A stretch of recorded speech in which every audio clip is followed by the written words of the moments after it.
नमस्कार मेरे प्यारे श्रोताओं, आज मैं आपके लिए एक अनोखी कहानी लेकर आई हूँ जो आपके दिल को छू जाएगी। तो बिना देर किए चलिए कहानी शुरू करते हैं। बहुत समय पहले की बात है। एक नगर में एक धनी सेठ बसता था। उस सेठ के पास सभी भौतिक सुख सुविधाएं थी, परंतु उसका मन हमेशा एक अजीब सी खालीपन से भरा रहता था, क्योंकि उसकी कोई संतान नहीं थी। संतानहीनता का बोझ उसके हृदय पर सदैव भारी रहता था। एक दिन अप्रत्याशित रूप से उसे ज्ञात हुआ कि उसकी पत्नी गर्भवती है। यह खबर सुनकर वह गहन चिंता में पड़ गया, परंतु साथ ही उसने अपनी पत्नी की देखभाल में कोई कसर नहीं छोड़ी। हर आवश्यक सुविधा और सुख उसे प्रदान किया। समय के प्रवाह के साथ एक शुभ दिन उनके घर में एक पुत्र का जन्म हुआ। सेठ की प्रसन्नता की कोई सीमा नहीं रही। उसने पूरे नगर में मिठाइयां बांटने का आदेश दिया और अपने पुत्र के पालन पोषण में कोई कमी नहीं की। उसका पुत्र शीघ्र ही बड़ा होने लगा और सेठ ने निश्चय किया कि उसे शिक्षा ग्रहण करने के लिए गुरुकुल भेजा जाए, ताकि वह एक विद्वान बने। यद्यपि पुत्र की उम्र अभी बहुत छोटी थी, सेठ ने उसे ज्ञान की यात्रा पर भेजने में देरी नहीं की। गुरुकुल में वह बालक हर विधा में निपुण होने लगा। वह अपने गुरु की हर आज्ञा का पालन करता और दिन प्रतिदिन अधिक कुशल विद्यार्थी बनता चला गया। गुरुकुल में रहकर उसने वेदों, पुराणों और शास्त्रों का गहन अध्ययन किया और अल्पायु में ही एक महान विद्वान बन गया। उसके गुरुजन भी उसकी लगन और विद्या से अत्यधिक प्रसन्न थे और गर्व महसूस करते थे कि उनका यह शिष्य इतनी छोटी उम्र में अपार ज्ञान अर्जित कर चुका है। लेकिन जैसा कि कहावत है कि समय का कोई भरोसा नहीं होता, कब कौन सी विपत्ति आ जाए कोई नहीं जानता। एक दिन एक प्राकृतिक आपदा के कारण उसके माता पिता की मृत्यु हो गई। जब उसे गुरुकुल में यह सूचना मिली कि उसके माता पिता अब इस संसार में नहीं रहे और उनका सब कुछ नष्ट हो गया है, तो वह पूरी तरह टूट गया।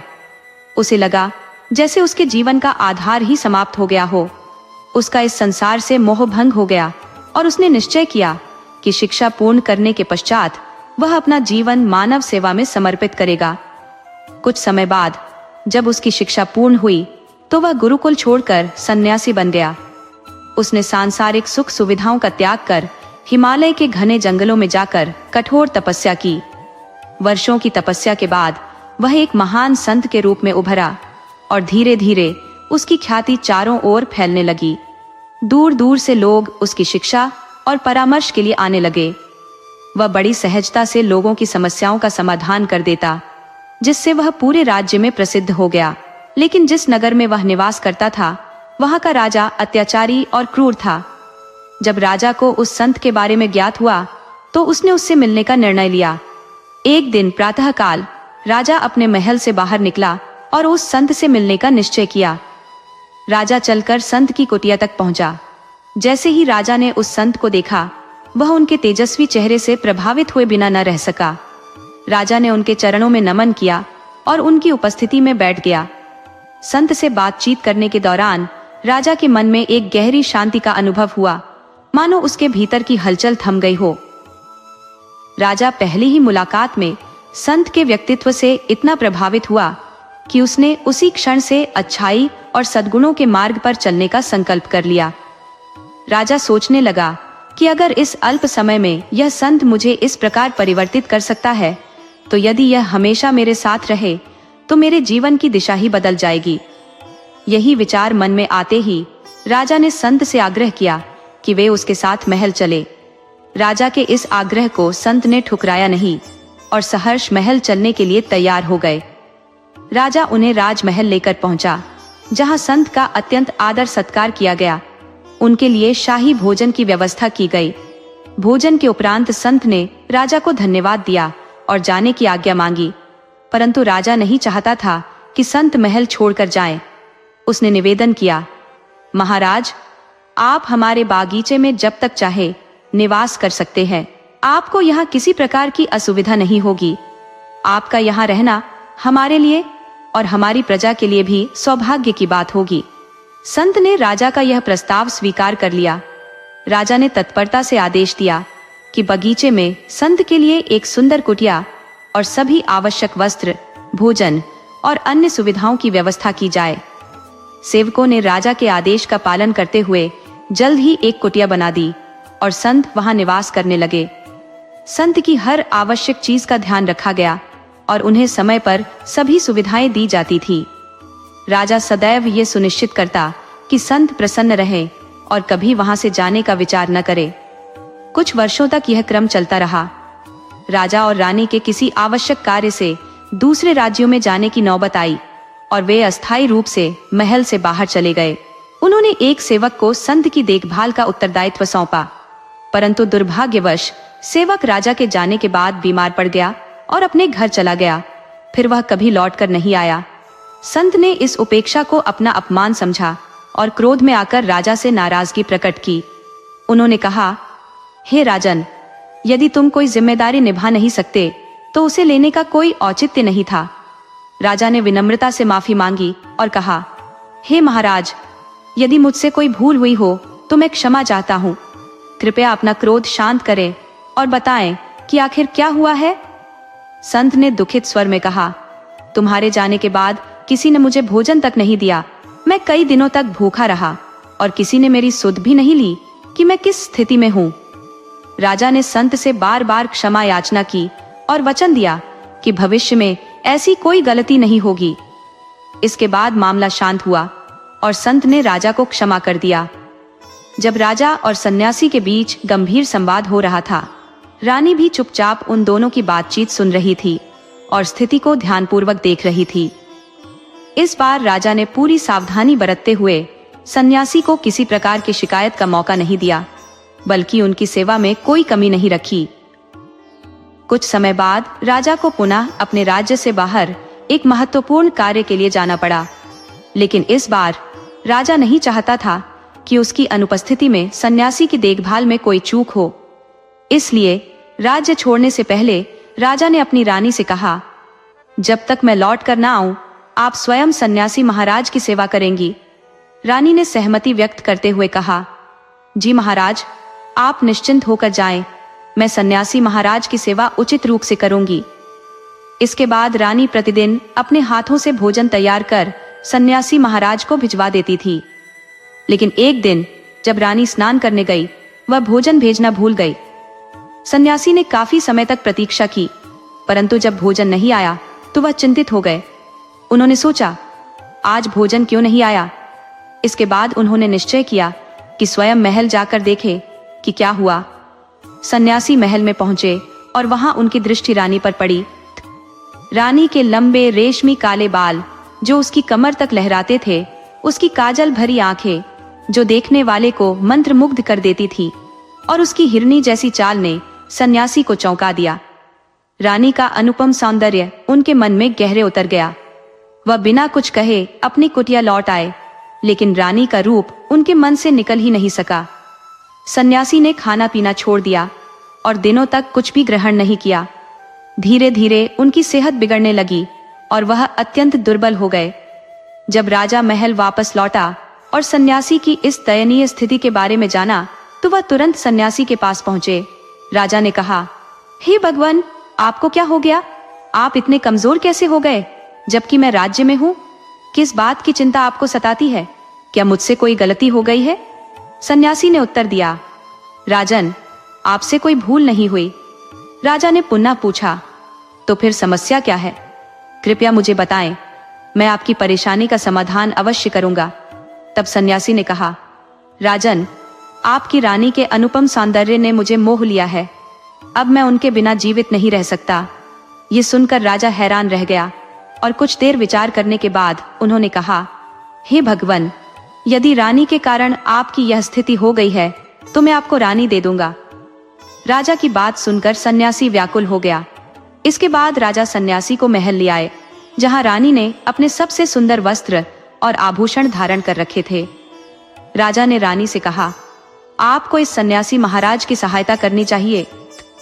वे अत्यंत दुर्बल हो गए हैं और मैं नहीं चाहता कि किसी ज्ञानी पुरुष की मृत्यु का कलंक मुझ पर लगे। इसके बाद राजा ने पूछा, क्या आप इस पाप का भार अपने ऊपर लेना चाहती हैं? राजा की बात सुनकर रानी ने शांत स्वर में पूछा, महाराज, आखिर इस सन्यासी के दुख का वास्तविक कारण क्या है? राजा ने उत्तर दिया, ये सन्यासी आपकी अनुपम सुंदरता के मोहपाश में बंध चुका है। यह सुनते ही रानी ने राजा को सांत्वना देते हुए कहा, महाराज, आप चिंता त्याग दीजिए, अब सब कुछ मुझ पर छोड़ दीजिए। मुझे ज्ञात है कि क्या करना है। इससे न आपका कोई पाप लगेगा और न मेरे पवित्र धर्म की मर्यादा पर आंच आएगी। राजा ने रानी की बात पर सहमति जताते हुए उसे सन्यासी को सौंप दिया। सन्यासी रानी को लेकर अपनी कुटिया की ओर प्रसन्नता से प्रस्थान कर गया। लेकिन जब रानी कुटिया पर पहुंची तो उसने कहा, महाराज, हम इस जर्जर झोपड़ी में कैसे रह सकते हैं? हमें रहने के लिए एक उचित आवास चाहिए। रानी की इस मांग को सुनकर सन्यासी तुरंत राजा के पास पहुंचा और विनती करते हुए बोला, हे राजन, हमें रहने के लिए एक उपयुक्त घर चाहिए। राजा ने तुरंत उनके लिए एक घर की व्यवस्था कर दी। सन्यासी रानी को लेकर उस घर में पहुंचा, लेकिन वहां पहुंचने पर रानी ने देखा कि घर की दशा अत्यंत दयनीय थी। उसने कहा, महाराज, यह घर तो बहुत गंदा और जर्जर है, मैं इसमें नहीं रह सकती। सन्यासी फिर से राजा के पास जाकर बोला, हे राजन, जिस घर की आपने व्यवस्था की है उसकी हालत अत्यंत खराब है। राजा ने उस घर की मरम्मत करवा दी। इसके बाद रानी ने उस घर में प्रवेश किया, स्नान किया और बिस्तर पर विश्राम करने लगी। कुछ समय पश्चात सन्यासी भी बिस्तर पर आकर बैठ गया। रानी ने तब गंभीर स्वर में सन्यासी से कहा, क्या आप जानते हैं कि आप कौन हैं और आज आप क्या बन गए हैं? आप वह महान सन्यासी थे जिनके लिए स्वयं राजा आपकी सभी आवश्यकताओं की पूर्ति करते थे। दूर दूर से लोग आपसे ज्ञान प्राप्त करने आते थे।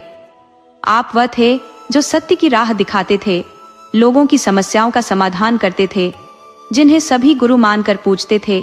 आज आप अपनी वासना के कारण मेरे गुलाम बन गए हैं।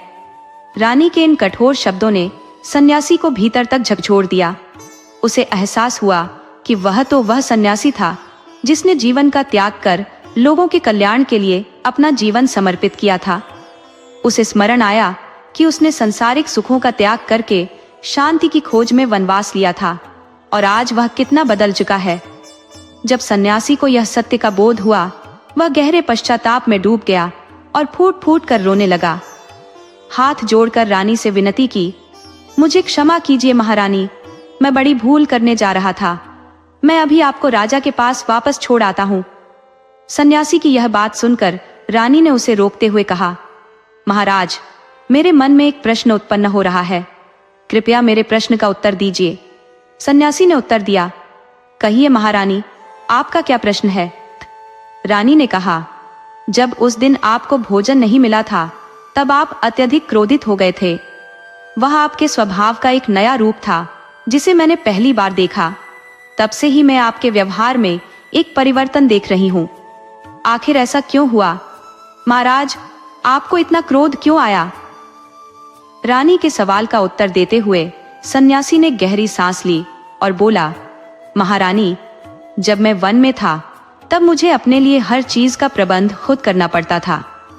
भोजन भी समय पर नहीं मिलता था, लेकिन महल में आने के बाद मुझे हर प्रकार की सुविधाएं उपलब्ध हुई। धीरे धीरे मैं इन सुख सुविधाओं का आदी हो गया और इनसे मोह पनपने लगा।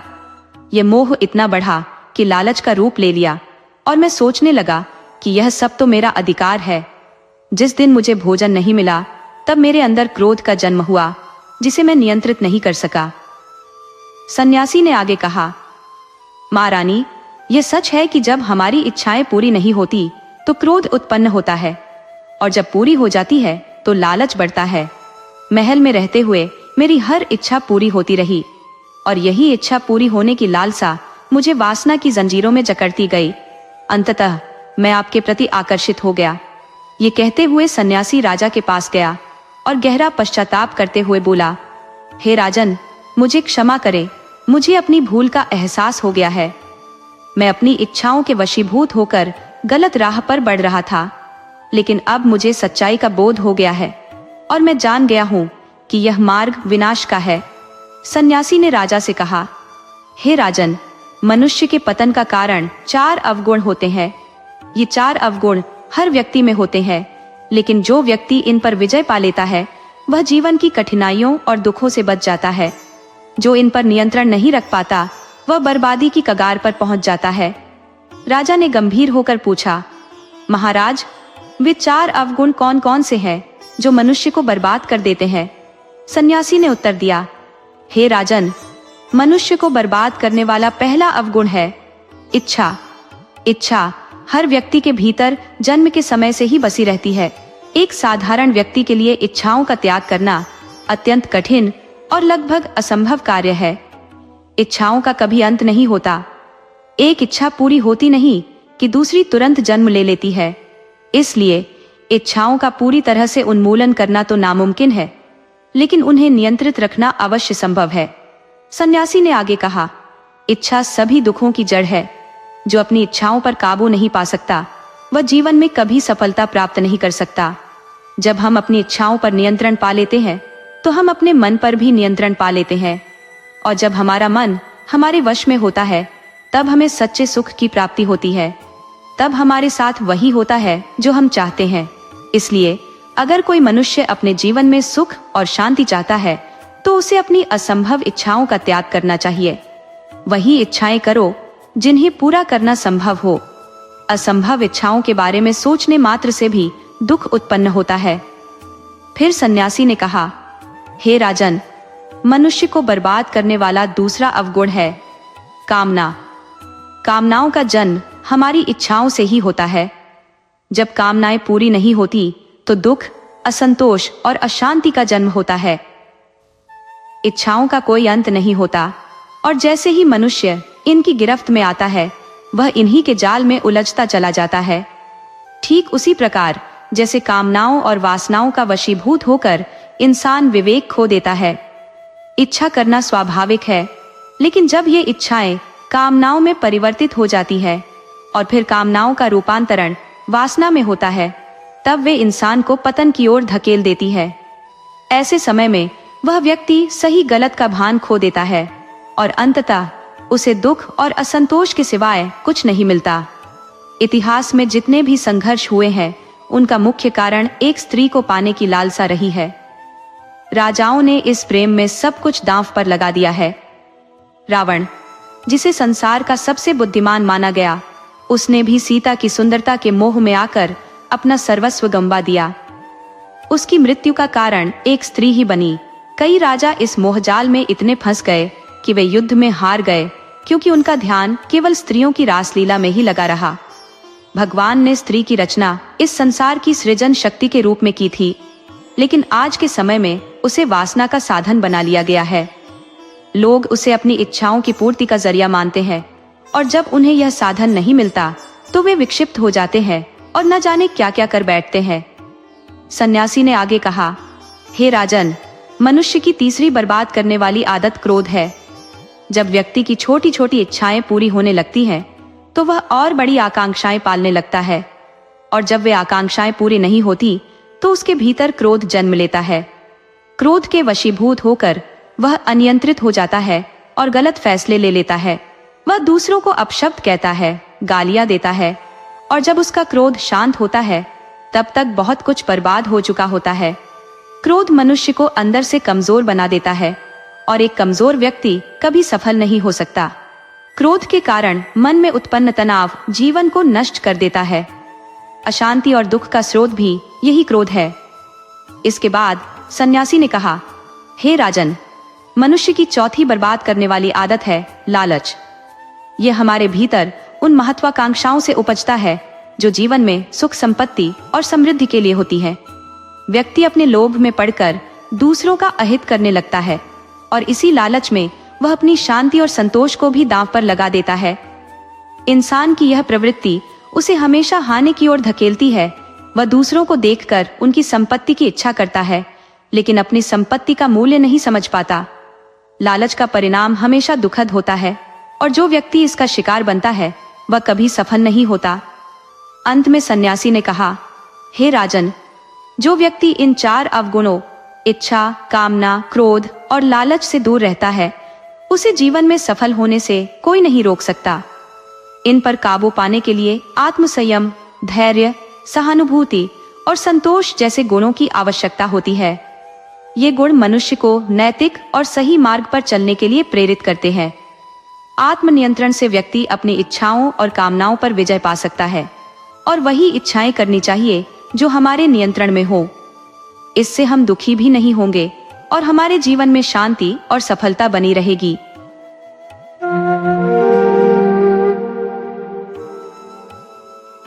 कमला और कमल 10वीं कक्षा तक साथ पढ़े थे। कमल जानता था कि कमला पढ़ाई में अत्यंत निपुण थी, लेकिन गणित के सवाल तो मानो उसकी उंगलियों पर नाचते थे। वह पूरी कक्षा में सबसे पहले सारे प्रश्न हल कर लेती थी। किसी लड़की में गणित जैसे कठिन विषय में ऐसी असाधारण प्रतिभा देखकर अध्यापक भी आश्चर्यचकित रह जाते थे। आखिर कमला का दिमाग किस चीज का बना था? हम दोनों के नाम एक ही अक्षर से शुरू होते थे, कमला और कमल।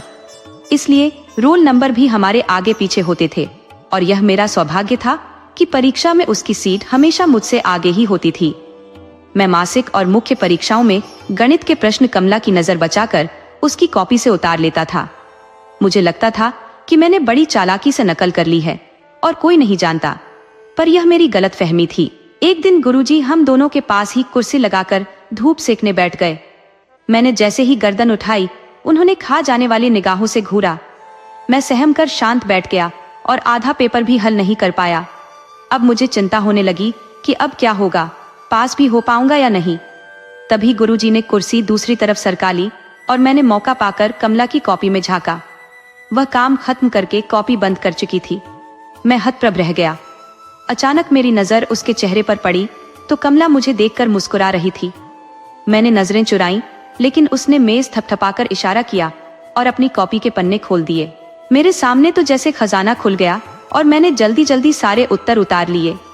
उस परीक्षा में हमारे सबसे ज्यादा अंक आए थे, लेकिन बोर्ड परीक्षा में सीट दूर होने के कारण मैं उसकी कॉपी में झांक नहीं पाया। इसलिए कमला प्रथम श्रेणी में सम्मान सहित और मैं द्वितीय श्रेणी में उत्तीर्ण हुआ। कमला ने जिले में टॉप किया था और स्कूल और पूरे गांव का नाम रोशन किया था। प्रार्थना सभा में प्रिंसिपल सर ने कहा था कि यह लड़की एक दिन बड़ी वैज्ञानिक या प्रोफेसर बनेगी और उसे पुरस्कार स्वरूप अपना महंगा सुंदर पार्कर पेन भेंट किया था। कमला मेरे घर से कुछ दूर एक कच्चे मकान में एक गरीब किसान परिवार में रहती थी। उसके परिवार में 4-5 भाई बहन थे और वह सबसे बड़ी थी। उसकी माँ की तबीयत इलाज के अभाव में हमेशा खराब रहती थी, इसलिए घर का कामकाज भी उसे ही संभालना पड़ता था। इसके बावजूद वह कक्षा में प्रथम आती थी।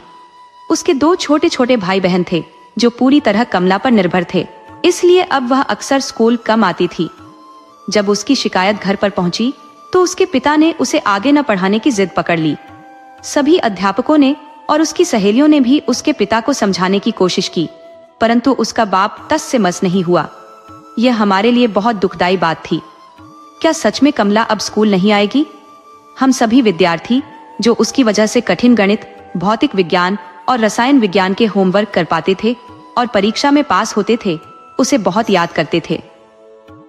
कक्षा 11 और 12 में गणित और कठिन हो गया था।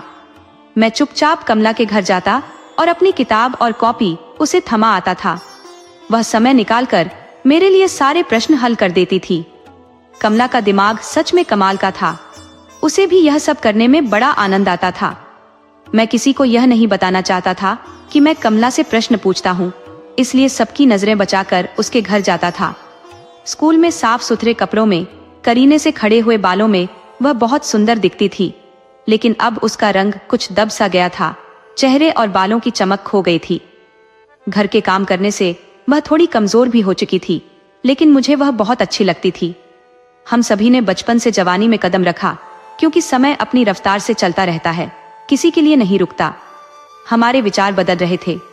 मैं उसे हमेशा एक दोस्त की नजर से देखता था, लेकिन मेरी मित्र मंडली बार बार मेरे वहां जाने का कारण कुछ और ही समझती थी। अब मेरे मित्र मुझे कमला के नाम से छेड़ने लगे।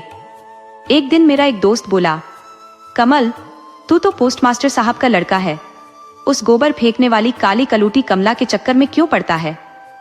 मुझे मन ही मन बहुत गुस्सा आया। मुझे एक मित्र की तरह उससे बहुत प्रेम था।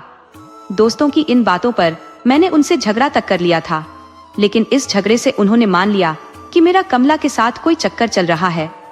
यह बात लगभग पूरे स्कूल और गांव तक पहुंच गई थी। 12वीं की बोर्ड परीक्षा से पहले मैं मॉडल पेपर लेकर कमला के पास ही गया था। तभी उसके पिता गुस्से में भरे आ गए और मुझे उल्टा सीधा बोलने लगे। उन्होंने कमला को घसीटकर अंदर धकेल दिया और मुझे वहां कभी न आने की धमकी दी।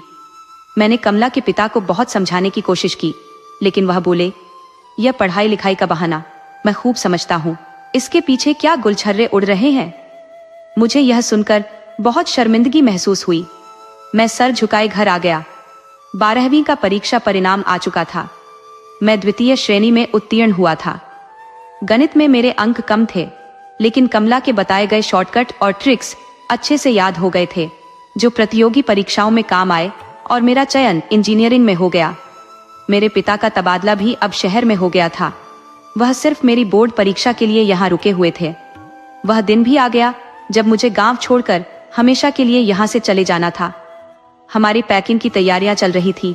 तभी मेरी कक्षा की एक लड़की आई और उसने मेरे कान में फुसफुसाते हुए कहा, कमला तुमसे बात करना चाहती है, वह तुमसे मिलने आई है। मैं सोचने लगा, कमला मुझसे मिलने क्यों आई होगी, क्या बात कहना चाहती है वह। और यह सोचते हुए जब मैं बाहर निकला तो कमला बहुत दुखी और घबराई हुई सी लग रही थी। ऐसा लग रहा था कि वह बहुत रोई है। उसने शिकायती लहजे में मुझसे कहा, कमल कैसे दोस्त हो तुम, पिताजी ने डांट दिया तो तुम मेरे हालचाल लेने भी छोड़ दिए। तुम न तो अपनी चैन की मिठाई खिलाने आए और न ही जाने से पहले खुद मिलने आए। कितने स्वार्थी हो गए हो कमल तुम। कमला की बात सुनकर मैं थोड़ा हकला सा गया और बोला, यह तो मेरी बड़ी गलती थी। पर कमला ने मुझे टोकते हुए कहा, बस बस बहुत हो गए बहाने। देखो मैं तुमसे मिलने आई हूं ना, बदनामी के डर के बावजूद। मैं चुपचाप ठगा सा खड़ा रह गया। कमला कहने लगी, कमल तुम वहां जाकर मुझे भूल तो नहीं जाओगे। मैंने महसूस किया कि उसकी पलकों की कोरें थोड़ी नम हो गई थी। मैं बोला, अरे तुम्हें कैसे भूलूंगा, तुम ही तो मेरी नन्ही गुरु हो। तुम्हारी वजह से ही तो मेरे अच्छे नंबर आए हैं और इंजीनियरिंग में भी तुम्हारी वजह से ही मैं निकला हूं। कमला के गालों पर 2 बूंद आंसू लुढ़क आए। वह कहने लगी, क्या जीनियस, बस खाना पकाना, झाड़ू पोछा, लीपा पोती यही याद रह गया है अब तो यही मेरा नसीब है। खैर मेरी छोड़ो कमल, तुम खूब मन लगाकर पढ़ना। ओ नल द बेस्ट। और वह आंखें पोंछती हुई बोली, ये पेन अब मेरे किसी काम का नहीं है, लेकिन तुम इससे कठिन से कठिन सवाल हल करना और जीवन में आगे बढ़ना। यह कहते हुए उसने अपना पार्कर का कीमती पेन मेरी तरफ बढ़ा दिया, जो उसे कक्षा 10 में टॉप करने पर प्रिंसिपल सर ने दिया था। मैं कुछ समझ नहीं पा रहा था कि क्या कहूँ, लेकिन उसकी बातें और उसके आंसू मेरे दिल को पिघला रहे थे। मैं उस वक्त उसके लिए क्या कर सकता था, यह भी मेरी समझ में नहीं आया। कल तक तो मैं एकदम सामान्य था, बस यहाँ से जाने की तैयारी में मग्न था, लेकिन आज रात भर मैं कमला के बारे में ही सोचता रहा। कमला क्यों रो रही थी, वह सबसे होशियार और मेहनती लड़की थी। आज साधारण बच्चे भी जीवन में अपना मुकाम हासिल कर रहे हैं और आगे बढ़ रहे हैं। क्या उसकी असाधारण प्रतिभा इसी तरह घुट घुट कर मर जाएगी? मुझे अब यहाँ से जाने का भी बुरा लग रहा था। अगली सुबह मैं घर से कुछ बहाना बनाकर कमला से मिलने चला गया। मैं अपने साथ एक गिफ्ट पैक लेकर गया, जिसमें चॉकलेट, टॉफियां, एक डायरी और एक एनसाइक्लोपीडिया था, जिसे वह बहुत पसंद करती थी। हालांकि मुझे भी वह एनसाइक्लोपीडिया बेहद पसंद था, क्योंकि मेरे चाचा अमेरिका से मेरे लिए उसे गिफ्ट लाए थे। लेकिन कमला ने अपना अब तक का सबसे कीमती इनाम मेरे नाम कर दिया था, तो मुझे भी अपनी कोई बहुत प्यारी वस्तु उसे भेंट में देनी थी। लेकिन वह मुझे घर पर नहीं मिली, तो मुझे बड़ी निराशा हुई। मैं उसके छोटे भाई के हाथ में वह गिफ्ट देकर आया। रास्ते में जब मेरी नजरें उसे ढूंढ रही थी, तो मुझे उसके दोहरे बर्ताव पर दुख हो रहा था। वह कह रही थी, मिलने नहीं आया, और जब उसे मालूम था कि मैं सुबह जाने वाला हूँ, तो खुद पता नहीं कहाँ चली गई। इसी तरह मन में कई सवाल जवाब और उधेड़बुन के साथ मैं अपने परिवार के साथ गांव से निकल पड़ा। बस से निकलते ही मैंने देखा कि स्टॉप से कुछ दूर कमला खड़ी थी। जिस तरह वह फफक फफक कर रो रही थी, मुझे महसूस हुआ कि क्या वह मुझसे इतना प्रेम करती थी? यदि करती थी तो क्यों? शहर जाने के बाद भी मेरा मन उदास रहता था। मुझे वह सपनों में दिखाई देती थी, रोती कलपती जैसे बाहें फैलाए कह रही हो, कमल मुझे इस नरक में छोड़कर कहां जा रहे हो? मुझे भी साथ ले चलो कमल। इंजीनियरिंग कॉलेज में जाकर मुझे लगता था कि कुछ पीछे छूट गया है, लेकिन मेरे पास कोई उपाय नहीं था। धीरे धीरे मैंने अपना मन पढ़ाई में लगाना शुरू किया। साल दर साल गुजरते गए। बीच बीच में जब टीचर या सहपाठी मेरी अनोखी तरकीब से हल की गई समस्याओं को देखते तो आश्चर्यचकित होते और मेरी तारीफ करते तो मुझे कमला की बहुत याद आ जाती थी, लेकिन मैं किसी से कुछ नहीं कह पाता था। वक्त धीरे धीरे पंख लगाकर उड़ता रहा और 6 साल गुजर गए। एमटेक करने के बाद मेरी सरकारी नौकरी लग गई। मेरा बहुत मन हुआ कि मैं कमला से मिलकर आऊं। मुझे यह पता चल गया था कि मेरे शहर आने के साल भर बाद ही कमला का विवाह हो गया था। क्योंकि मेरा उसके प्रति प्रेम एक अलग श्रेणी का था, तो मुझे उसके विवाह से कोई फर्क नहीं पड़ता था। बस मुझे एक ही चिंता होती थी कि उसके लिए पता नहीं उसका पति कैसा होगा। लेकिन लगता था कि वह बहुत अच्छी लड़की है और उसका पति उसे बहुत प्रेम करता होगा। कमला को इतने भाई बहनों की देखभाल और कमर तोड़ मेहनत से कुछ राहत मिली होगी। मैंने सोचा अब की बार जाऊंगा तो उसे ओपन यूनिवर्सिटी के बारे में बताकर आऊंगा। लेकिन उसका पति क्या सोचेगा, यह सोचकर मुझे मन ही मन डर सा लगने लगा। लेकिन मेरी इच्छा काफी तीव्र हो रही थी कि मैं अपनी पहली तनख्वाह से कमला को मिठाई और कोई उपहार दूं। जब मुझे पहली तनख्वाह मिली तो ड्राई फ्रूट्स, अच्छी सी मिठाई, एक साड़ी, एक टी कोट और ब्लाउज का सेट पैक करवाया। गांव पहुंचकर अपने सभी मित्रों से मिला और कमला का पता पूछा। मेरे मित्र गोपाल के साथ मैं कमला के घर चला गया। मैं सोच रहा था 6 साल बाद कैसी दिखती होगी, पहले पहल क्या बात करूंगा। मेरा दिल धड़क रहा था। नदी के ऊपर पगडंडी पार करके जब हम एक मोड़ पर मुड़े तो मेरा दोस्त गोपाल रुक गया और बोला, यही रहती है। मैं बोला, क्या यह कमला का घर है? मुझे देखकर धक्का सा लगा। गोपाल बोला, हाँ यही रहती है वो। वह एक टूटा फूटा झोपड़ी नुमा मकान था। मेरा दिल अंदर जाने को नहीं हुआ। तभी मेरा मित्र बोला, इस मकान में किस दिशा में रहती होगी? गोपाल ने बाहर से ही आवाज लगाई, कमला। ओ कमला। अंदर से किसी शराबी की लड़खड़ाती आवाज में गालियों के साथ जवाब आया, क्या कमला? कमला पता नहीं कहां जाकर मर गई है, गधे की बच्ची। हम कुछ देर बाहर ही खड़े रहे, लेकिन कोई नहीं आया। हिम्मत करके हमने उस झोपड़ी के आहते में कदम रखा। एक 5 साल का कुपोषित सा बच्चा अधनंगा मिट्टी में सना हुआ कुछ खेल रहा था। उसे देखकर मेरा जी हलक में आ गया, क्योंकि यह कमला का ही बच्चा था। मैं अपने शहर की मलिन बस्तियों में ऐसे बच्चों को देखा करता था। हमने उससे पूछा कि उसकी माँ कहाँ है, तो उसने खेतों की तरफ इशारा किया। हम दोनों, गोपाल और मैं, वहीं बाहर इंतजार करने बैठ गए। कमला का बच्चा अपनी तोतली आवाज में पूछने लगा, तुम कौन हो? मैंने कहा, मैं कमल हूं। उसने कहा, तुम मेरी मम्मी के साथ पढ़ती थी ना? कमल? उसके मुंह से अपना नाम सुनकर मेरा मुंह खुला का खुला रह गया। वह दौड़कर अंदर से एक किताब उठाकर लाया और बोला, यही तुम आए थे ना? एनसाइक्लोपीडिया, जिसमें फिश है, टाइगर है, प्लेनेट है, स्टार्स है, रिवर सब है। मैं आश्चर्यचकित रह गया। दुबला पतला बच्चा, लेकिन इतनी कुशाग्र बुद्धि। तब वह बोला, मेरी मम्मी मुझे रोज इसे पढ़ाती है और कहती थी, कमल आएगा, ऐसी और किताबें लाएगा। क्या तुम लाए हो ऐसी और किताबें? ये सुनकर मुझे बड़ा अफसोस हुआ कि मैं इस बच्चे के लिए कुछ भी नहीं लाया था। मैंने मिठाई का डिब्बा निकालकर उस बच्चे के हाथ में रख दिया और कहा, अभी तो सिर्फ यह मिठाई लाया हूं बेटा, अगली बार ढेर सारी किताबें लाऊंगा। तो वह बोला, इसका मतलब? कमला को बड़ी उम्मीद थी कि मैं कभी यहां आऊंगा। मैंने मन ही मन सोचा था। तभी गोपाल ने मेरा कंधा दबाकर सामने की तरफ इशारा किया। खेत की तरफ से एक औरत नंगे पांव तेज गति से हमारी तरफ बढ़ रही थी। बिखरे हुए बाल, धूल में सने हुए, बेतरतीब बंधी हुई गंदी सी साड़ी। मैं तो गस खाकर पीछे को गिर पड़ा और मेरी आवाज कांपने लगी। कमला? वह देहाती भाषा में कुछ बड़बड़ाती हुई आ रही थी और कहने लगी, मेरे धान चुरा ले गया तो अब क्या लेने आया है? गोपाल की तरफ देखकर कमला बोली, ये कल रात मेरी झोपड़ी में आग लगाने आया था। फिर उसने पागलों की तरह अटस लगाया, मगर मैंने पानी पहले से रखा था और वह हाँ हाँ करके हंसने लगी। फिर उसने बच्चे को गोद में उठाया। बच्चा उसका गाल थपथपाकर बोला, माँ देखो ये कमल है, तुम कहती थी ना कमल आएगा। उसने बच्चे को इस तरह से घूरा जैसे कुछ समझ ही नहीं आ रहा हो। फिर बोली, ये तेरे बाप का जासूस है। वह बेवड़ा खुद पी के गिरा रहता है और इन जैसों को मेरे पीछे लगा रखा है। उसने वहां पर पड़ी हुई एक लकड़ी उठा ली और मेरी तरफ बढ़ी और जोर से मेरे हाथ पर मार दिया। बोली, करेगा मेरी जासूसी?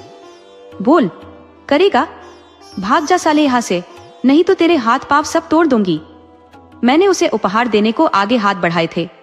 उसने जो जोर से मार दी, उससे ड्राई फ्रूट्स नीचे बिखर गए और कपड़ों के डब्बे भी। बच्चा शायद बहुत भूखा था, दौड़कर गया और गिरे हुए काजू बादाम उठाकर खाने लगा। मैं कमला की मानसिक और शारीरिक हालत देखकर सन्न रह गया। मेरा दिमाग ने काम करना बंद कर दिया था। मैं अपना बचाव भी नहीं कर पाया था। मेरी तो आंखों से आंसू बहने लगे। मैं बस दबी सी आवाज में इतना ही बोल पा रहा था, कमला, कमला। लेकिन कमला बड़बड़ाती हुई अंदर चली गई और कहने लगी, कमल, कमल बोलता है, खुद को वह तो मंगल पर है, अंतरिक्ष यान में आएगा। कुछ देर खड़े रहकर हम दोनों वहां से भारी कदमों के साथ वापस निकल आए। कुछ दूर मकान में जाकर पता किया तो उन्होंने बताया कि उसका पति बहुत शराब पीता है। यह बेचारी खेतों में काम करके जितना भी कमाती है वह सब उड़ा देता है और इसके चरित्र पर भी शक करता है और घर आकर इसकी रोज पिटाई करता है। 6 महीने पहले उसने इसे इतना मारा था कि यह बेहोश हो गई थी। प्राथमिक उपचार केंद्र ले जाना पड़ा। वहां से लौटकर यह घर आई तभी से पागल सी हो गई है। वह अपने बच्चे को पढ़ाना चाहती थी, लेकिन न तो उसके पास पैसे थे और न ही वह किसी से मदद मांग सकती थी, क्योंकि उसका पति बहुत ही शक्की है। सरकारी स्कूल से भी इसके बच्चे को निकाल दिया, क्योंकि इसका पति जो वहां से निकाल लाया था। अब वह क्या करेगी, जिसका पति शराबी है और अपने बच्चे को जबरदस्ती स्कूल से निकाल लाया है। स्कूल वाले तो भेज ही देंगे ना। ये सब सुनकर मैं और गोपाल बहुत दुखी हो गए। मैं तो बहुत दुखी हो गया। उस रात गोपाल के घर पर ही मैं रुका था। रात भर बहुत सोच विचार किया। मैंने महसूस किया कि वह मुझसे बहुत प्रेम करती थी, तभी तो अपनी कॉपी मेरे सामने रख देती थी। कभी कभी मेरे अंक उससे अधिक भी आ जाते थे, लेकिन उसने कभी शिकायत नहीं की थी। उसकी सज्जनता की और भी बातें मुझे बहुत याद आती रहीं, जो मेरी आंखों को बार बार गीला कर देती थी। मेरे यहाँ से जाते ही उसका फूट फूट कर रोना। उस दिन जब हम यहाँ से गांव छोड़कर जा रहे थे, तो बस स्टॉप पर कैसे फूट फूट कर रो रही थी वह, मुझे याद आ रहा था। उसका दिया हुआ पेन अब तक मेरे पास रखा हुआ था। ऑफिस के रजिस्टर में पहला साइन मैंने उसी से किया था। तब तो मैं भी बच्चा था, उसके लिए कुछ नहीं कर सकता था। लेकिन आज मैं अगर इसे इसी हाल में छोड़कर चला गया तो मैं खुद को कभी माफ नहीं कर पाऊंगा। लेकिन आज भी मैं इसके लिए क्या कर सकता हूँ, मैं बस यही सोचता रहा। अगली सुबह पौ फटने से पहले ही मेरे चेहरे पर बेबसी और दर्द की जगह अब दृढ़ विश्वास की एक मुस्कान थी। मैंने गोपाल से मदद मांगी कि गोपाल, हम कमला के माता पिता से मिलने जाएंगे, और हम उसके माता पिता से मिले भी। उनकी अनुमति से हम कमला को एक टैक्सी में बिठाकर मानसिक स्वास्थ्य के इलाज के लिए शहर ले जाने लगे। ग्राम प्रधान को भी हमने यह जानकारी दी ताकि कोई कुछ गलत ना समझे। वह कभी मेरे साथ पढ़ता था, जो आज गांव का प्रधान था। बड़ी मुश्किल से उसने 3 साल में इंटर पास किया था। उसकी बड़ी आलीशान कोठी बनी हुई थी। एक नौकर मैंगो शेक रख गया था। वह अपनी बड़ी बड़ी मूंछों पर हाथ फेरता हुआ मुस्कुराकर बोला, तुम आ गए कमल। कितना अजीब रिश्ता था ना तुम दोनों के बीच, जिसे न तुम समझ पाए और न परिवार, समाज। परिवार कोई नहीं समझा उस रिश्ते को। उसकी एक सहेली थी मीना, जो अब ग्राम प्रधान की पत्नी थी। वह सरकारी स्कूल में गणित और विज्ञान की अध्यापिका भी है। मैं तो यह सुनकर चौंक गया और बोला, वह विज्ञान की अध्यापिका है?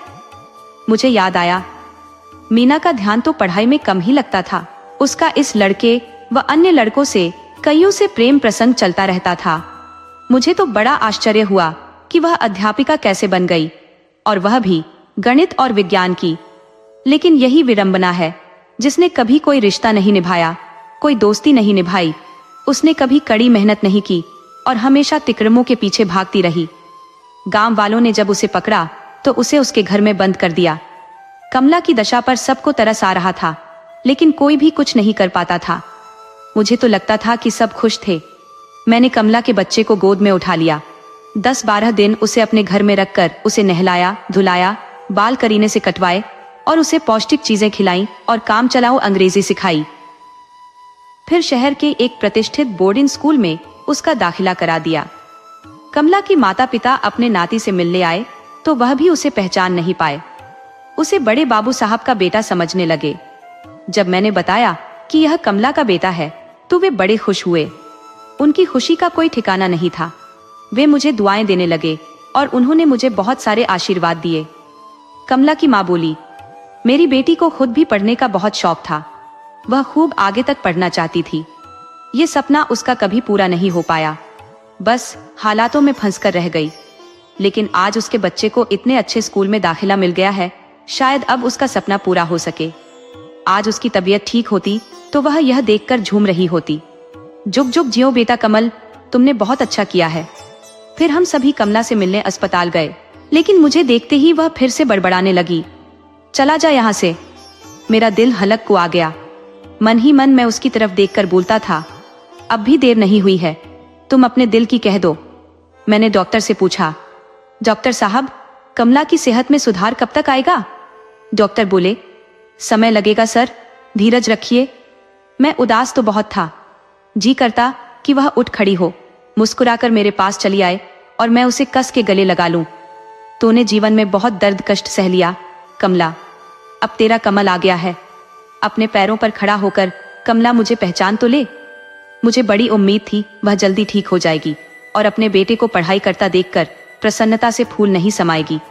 मैं कमला को भी ओपन यूनिवर्सिटी से डिग्री दिलाऊंगा, उसका हर सपना पूरा करूंगा। एक दिन डॉक्टर का फोन आया, कहने लगे, कमल जी, कमला की दिमागी हालत अब पहले से काफी ठीक है, आप चाहे तो उनको डिस्चार्ज करा के ले जा सकते हैं। आगे का इलाज लंबा चलेगा, जो आप घर पर भी करा सकते हैं। तभी मैं एक उम्मीद के साथ भागा भागा अस्पताल पहुंचा। उसे नहला धुला के नए कपड़े पहनाए गए थे, बाल करीने से काढ़े गए थे। अच्छा खाना पीना और देखभाल के चलते उसकी सेहत में काफी सुधार आने लगा था। अब वह देखने में भी काफी सुंदर लग रही थी। जैसे ही मैं अस्पताल पहुंचा, कमला ने मुझे देखते ही पहचान लिया और उसकी आंखों में एक अनोखी सी चमक आ गई। वह बोली, अरे तुम कमल हो ना? मेरी खुशी का भी पारावार न रहा कि उसने मुझे पहचान लिया। मैं चहक कर बोला, हाँ कमला, मैं कमल। तो वह एकदम से खड़ी हो गई और बोली, कैसे हो तुम? मैंने कहा, मैं ठीक हूं कमला। और वह कहने लगी, तुम यहाँ कैसे? अस्पताल में कोई बीमार है क्या? कमला की माँ पास में खड़ी थी तो उन्होंने कमला को बताया कि किस तरह कमल उसे गांव से लेकर आया है, उसके बेटे को हॉस्टल में डाला है और कमला का लंबे समय से इलाज करवा रहा है। वह तो कृतज्ञता से भर उठी और बोली, कमल, तुमने यह सब किया मेरे लिए? सच में तुम मेरे सच्चे दोस्त हो। मैं किन शब्दों में तुमसे धन्यवाद कहूं? मैं बोला, हाँ सच्चा दोस्त, लेकिन वक्त पर तुम्हारे लिए कुछ नहीं कर पाया ना कमला, इसका मुझे बड़ा अफसोस है। कुछ देर के लिए चुप्पी छाई रही। मैं बात आगे बढ़ाते हुए बोला, अब तुम मुझे धन्यवाद नहीं बल्कि आश्वासन दो कि तुम अपनी अधूरी पढ़ाई पूरी करोगी। जो तुम्हारी पढ़ाई छूट गई है उसे अब तुम पूरा करके दिखाओगी तो दोस्ती पक्की, तभी मैं समझूंगा कि मैंने अपनी दोस्ती निभाई। उसकी तरफ से कोई उत्तर नहीं मिला। वह चुपचाप खड़ी रही। घर आकर मैंने कुछ दिन उसे सेहत सुधारने का समय दिया। एक दिन मैंने देखा कमला अपना बैग पैक कर रही थी। मैं एक फार्म लिए भागा भागा उसके कमरे में गया और बहुत ही जोश में बोला, यह देख कमला, ओपन यूनिवर्सिटी स्कूल के फार्म है, इंटर का है। तुम इसे भर के रख देना, मैं कल इसे जमा कर दूंगा। ये ओपन स्कूल का फॉर्म है, तुम्हारी जो इंटर रह गई है उसे कर लेना। एकदम से उसने मुझे देखा, विचलित सी नजर डाली और फिर खिड़की के बाहर देखने लगी और बोली, कमल, मुझे गांव पहुंचा दो। मैं बोला, क्या बोल रही हो कमला तुम? वह बोली, कमल, तुम्हारा बहुत बहुत शुक्रिया, तुमने मेरा इलाज करवा दिया। मैं अब बिल्कुल ठीक हो चुकी हूँ। मेरा बेटा पढ़ रहा है ना, मेरे लिए वही काफी है। तुम मुझ पर बस यह कृपा कर दो। तो मैंने कहा, तुमको कितना शौक था कमला आगे पढ़ने का, ये एक मौका है। इलाज के लिए आई हो तुम तो यह फॉर्म भी भरती जाओ ना। कमला कहने लगी, कमल, मैं क्या करूंगी अब पढ़ के? मैंने कहा, कमला, तुम्हारी कोई उम्र ही क्या है? कोई उम्र नहीं निकल गई है, पढ़ लिख कर नौकरी भी कर सकती हो। हर काम का एक वक्त होता है। वह कहने लगी, कमल, अब वह मेरा समय निकल गया। मैंने कहा, कमला, गांव जाकर क्या करोगी, कहाँ रहोगी? और वह कहने लगी, कमल, क्यों? मेरा घर है, खेत है, खेती करूंगी। मैं कहने लगा, और वह तुम्हारा शराबी शक्की पति? तब कमला कहने लगी, वह मेरा कुछ नहीं बिगाड़ पाएगा। तब मैं टूटी, निराश, अवसादग्रस्त थी। अब मेरे पास तुम्हारी दोस्ती का आत्मविश्वास है कमल। मेरी दोस्ती की खातिर ही मैंने कहा, कमला तुम अपनी पढ़ाई पूरी कर लेती तो। मैंने अपने हाथ का फार्म उसकी तरफ बढ़ाया, लेकिन कमला ने कोई दिलचस्पी नहीं दिखाई। मैं समझ गया कि तब इसी कमला की आंखों में ज्ञान की प्यास का जब कोई मोल नहीं रहा, तो सीखने की कोशिश का इसके दिमाग में नहीं है कि अब उसे दिख रहा है उसे अब करना क्या है। और मेरी आशाओं का एक टिमटिमाता दिया बुझ गया और मैं यह आस लगा रहा था कि मैं कमला को पढ़ाऊंगा, लेकिन वह तो एक भारतीय नारी थी। उसे तो अपनी ससुराल, अपना पति, चाहे वह पियक्कड़ है, कुछ भी उसके साथ जिंदगी गुजारनी है। उसे तो अपना घर, वह टूटी फूटी झोपड़ी ही प्यारी लगती है। दोस्तों, यहीं पर हमारी कहानी समाप्त होती है, क्योंकि जो कमला है वह अपने घर चली गई और अपने ससुराल, वहां जाकर अपनी रोजमर्रा की जिंदगी में जो टिक गई है उसी में सिमट गई। उसका बेटा हॉस्टल में पढ़ रहा है और हमारी कहानी भी दोस्तों यहीं पर समाप्त होती है। समय समय पर कमल आता है, उसकी बड़ी दोस्ती है, उसे निभा रहा है। कमला का उसे बड़ा सहारा है। कभी वह कमल को मन ही मन प्रेम करती थी, लेकिन आज उसका पति जैसा भी है उसका पति है, इसलिए वह एक मर्यादा में रहती है।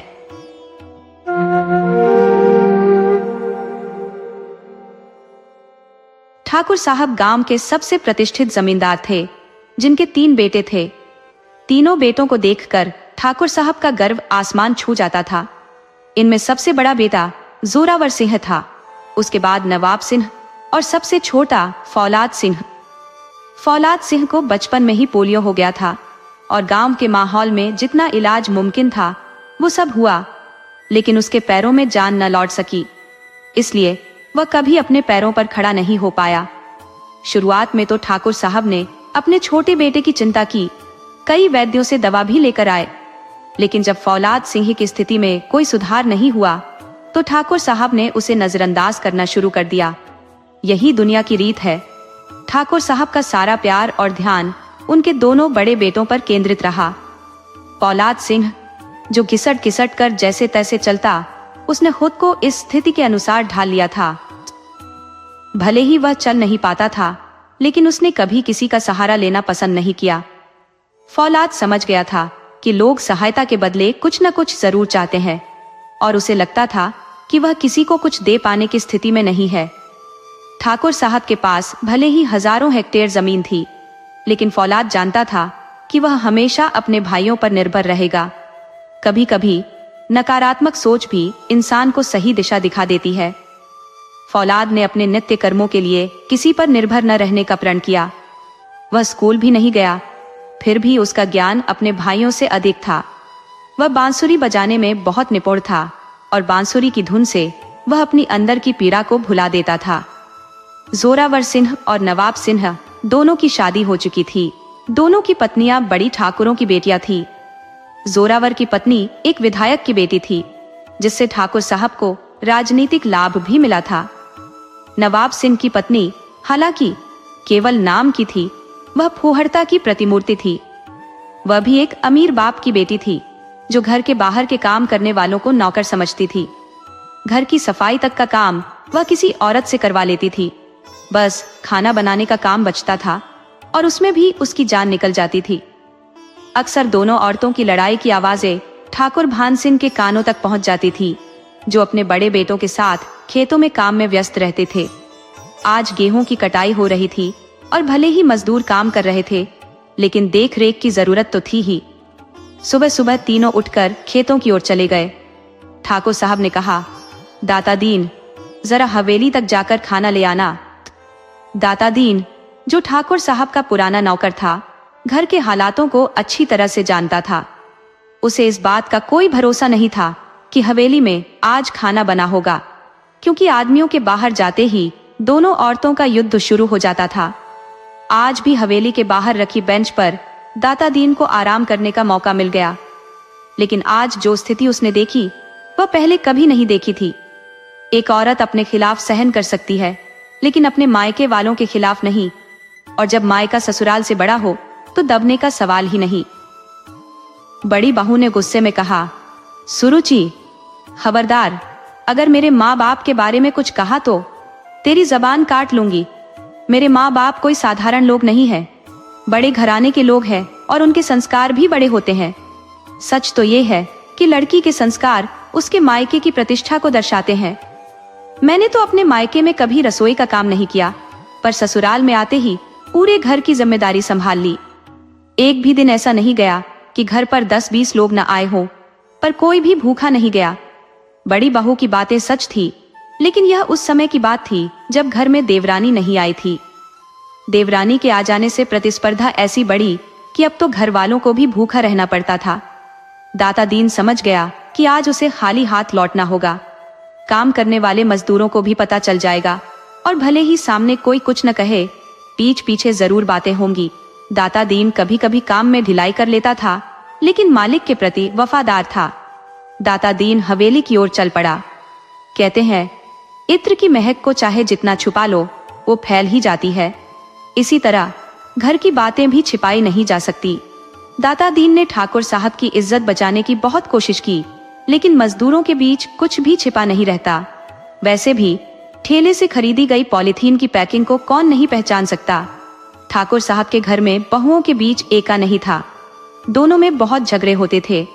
जब दाता दीन खाना लेने हवेली पहुंचा तो देखा कि वहां अखाड़ा बना हुआ था। दोनों बहुएं एक दूसरे को गिरा गिरा कर पीट रही थी।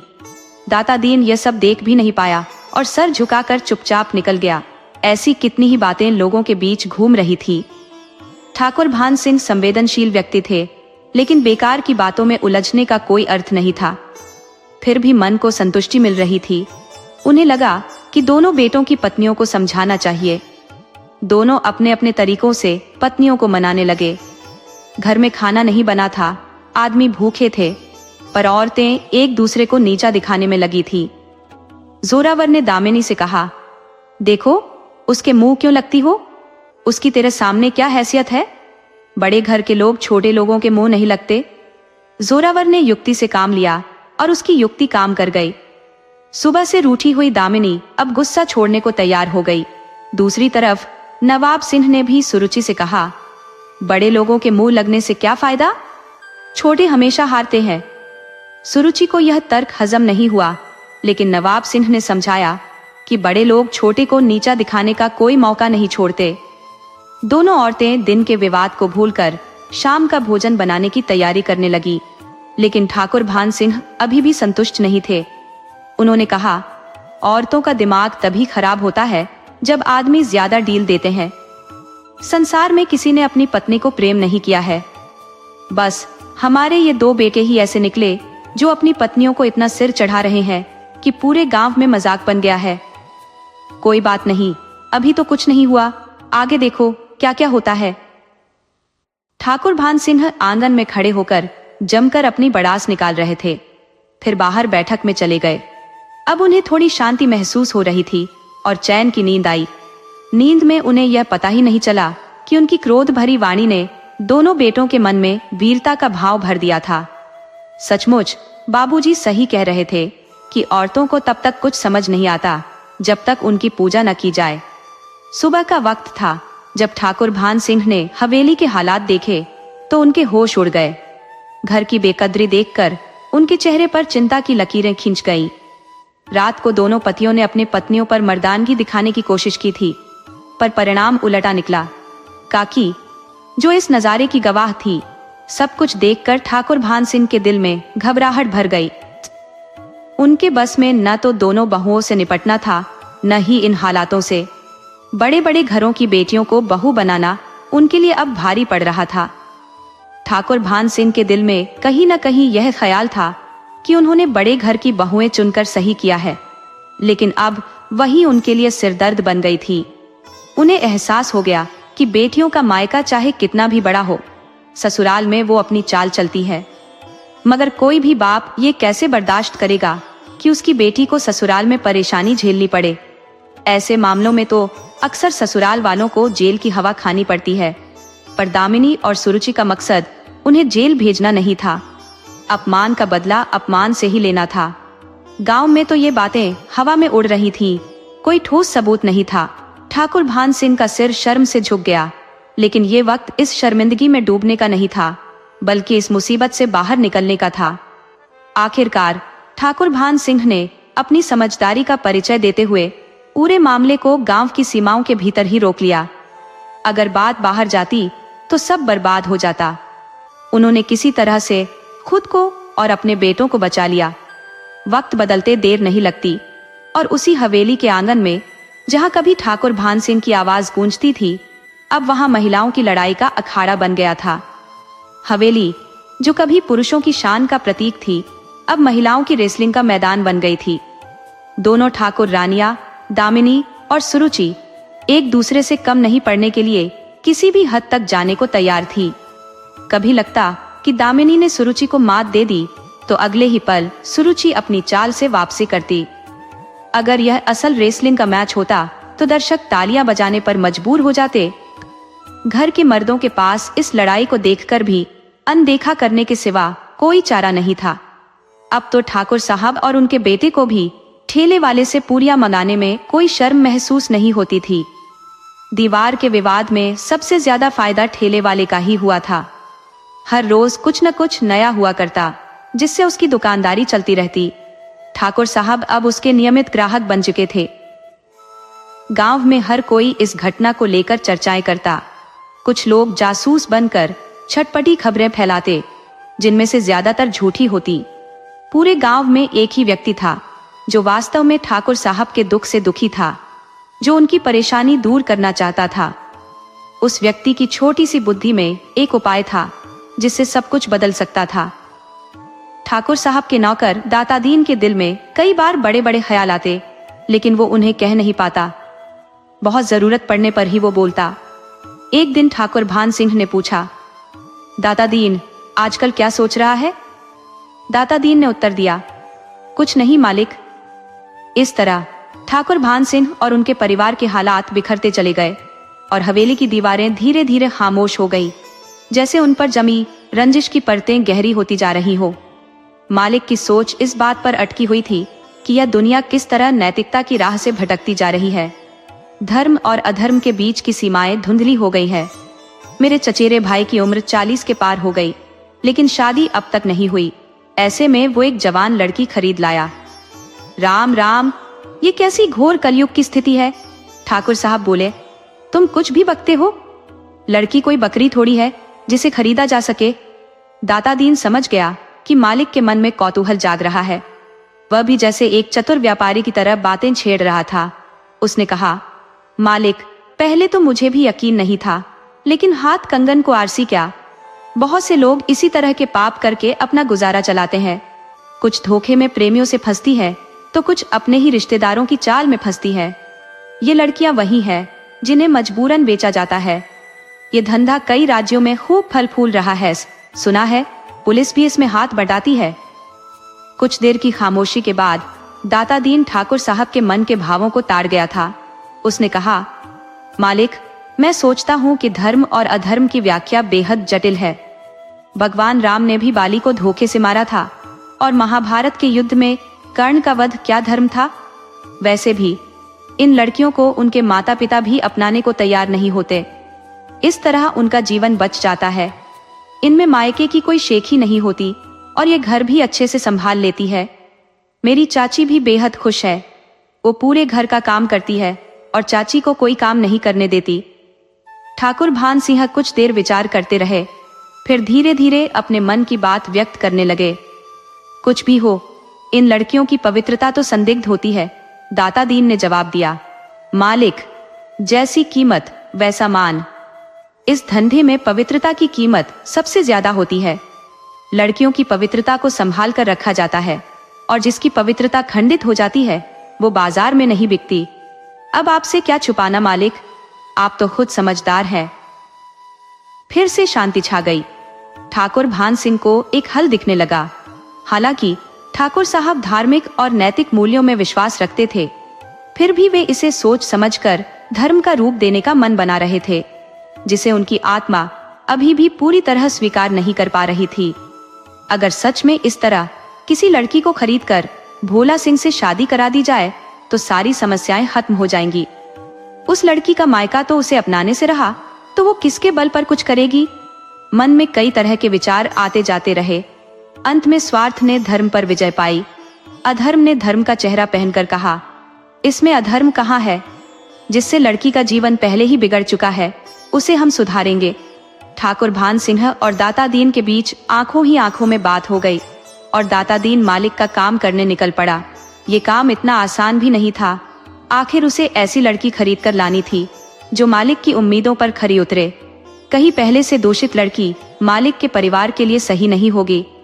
दाता दीन की वफादारी काबिल ए तारीफ थी।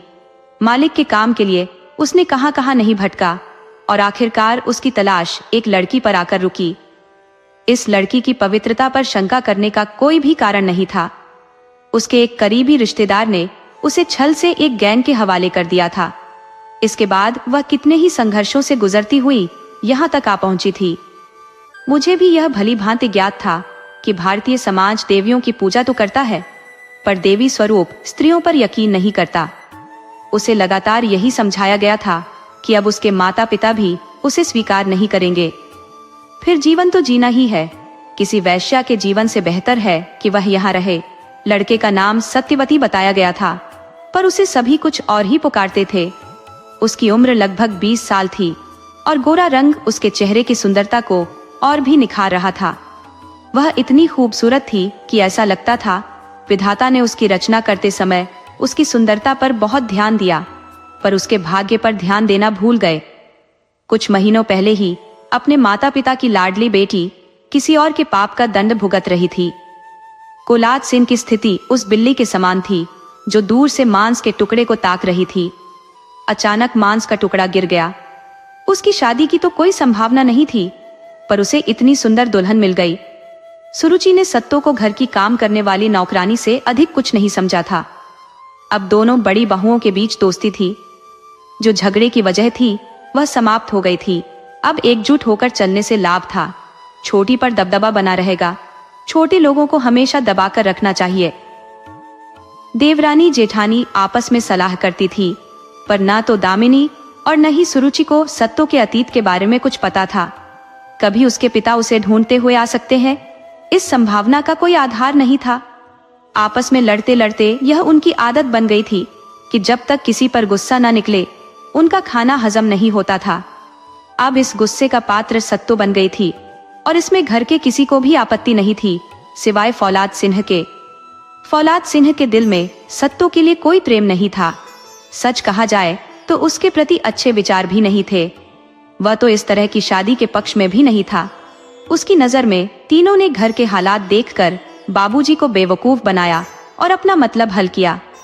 इस विषय में फौलाद सिंह की राय कुछ हद तक सही थी। इस व्यापार में दिनों ने भी आर्थिक लाभ कमाया, पर उसने मालिक को धोखा नहीं दिया। परंतु फौलाद सिंह भी एक पुरुष ही था, पुरुष जो कि एक स्त्री की पवित्रता को कभी भी पूरी तरह स्वीकार नहीं करता। फिर सत्तो कितने संघर्षों के बाद उसके पास आई थी। उसके शुद्ध होने पर वह शंका नहीं करता था। सत्तो की पवित्रता के विषय में उसकी राय एकदम दृढ़ थी। उसने अब तक सत्तो को पत्नी का दर्जा भी नहीं दिया था, पर घर की नौकरानी पर बेवजह हाथ उठाना, उसे मारना पीटना कहाँ तक सही है। अब उसकी जिंदगी भी हवेली में ही कटनी है तो उसके साथ इंसान जैसा व्यवहार करना चाहिए। सत्तो फौलाद सिंह के समर्थन को उसका प्रेम समझती थी। वैसे भी उसके दिल में फौलाद सिंह के प्रति पहली नजर में ही दया आ गई थी। खुद के लिए तो सभी जीते हैं, यदि मेरा जीवन किसी के काम आ जाए तो यह बहुत बड़ी बात है। सत्तो मन ही मन यही सोचती थी। पुरुष और स्त्री में यही स्वाभाविक अंतर है। स्त्री वहां से सोचना शुरू करती है जहां पुरुष सोचना बंद कर देते हैं, परंतु बहुत बार यह सोचना गलत साबित होता है। सबसे पीड़ादायक पल वह होता है जब एक स्त्री को यह एहसास होता है कि वह जो सोच रही थी वह गलत था। फौलाद सिंह का दोहरा व्यक्तित्व सत्तो के मन में उलझन पैदा कर रहा था। आखिर ये कैसी अजीब हालत है जहां उसके जबरन बने पति उससे बेरुखी से पेश आते हैं। ठाकुर साहब, आप अपने दिल में ये कैसे ख्याल बना सकते हैं कि मैं ऐसी हूँ? सत्तो समझ नहीं पा रही थी कि वह अपने पति से कैसे बोले, क्या कहे। फौलाद सिंह ने कहा, ये सिर्फ मेरे नहीं, किसी के भी विचार ऐसे ही होंगे। मैंने तुम्हें सिर्फ मजबूरी में अपनाया है, लेकिन पत्नी के रूप में स्वीकार नहीं कर सकता। ये सच्चाई है। सत्तो ने पूछा, फिर मेरे पक्ष में आपका अपनी भाभियों से झगड़ा करना क्या है?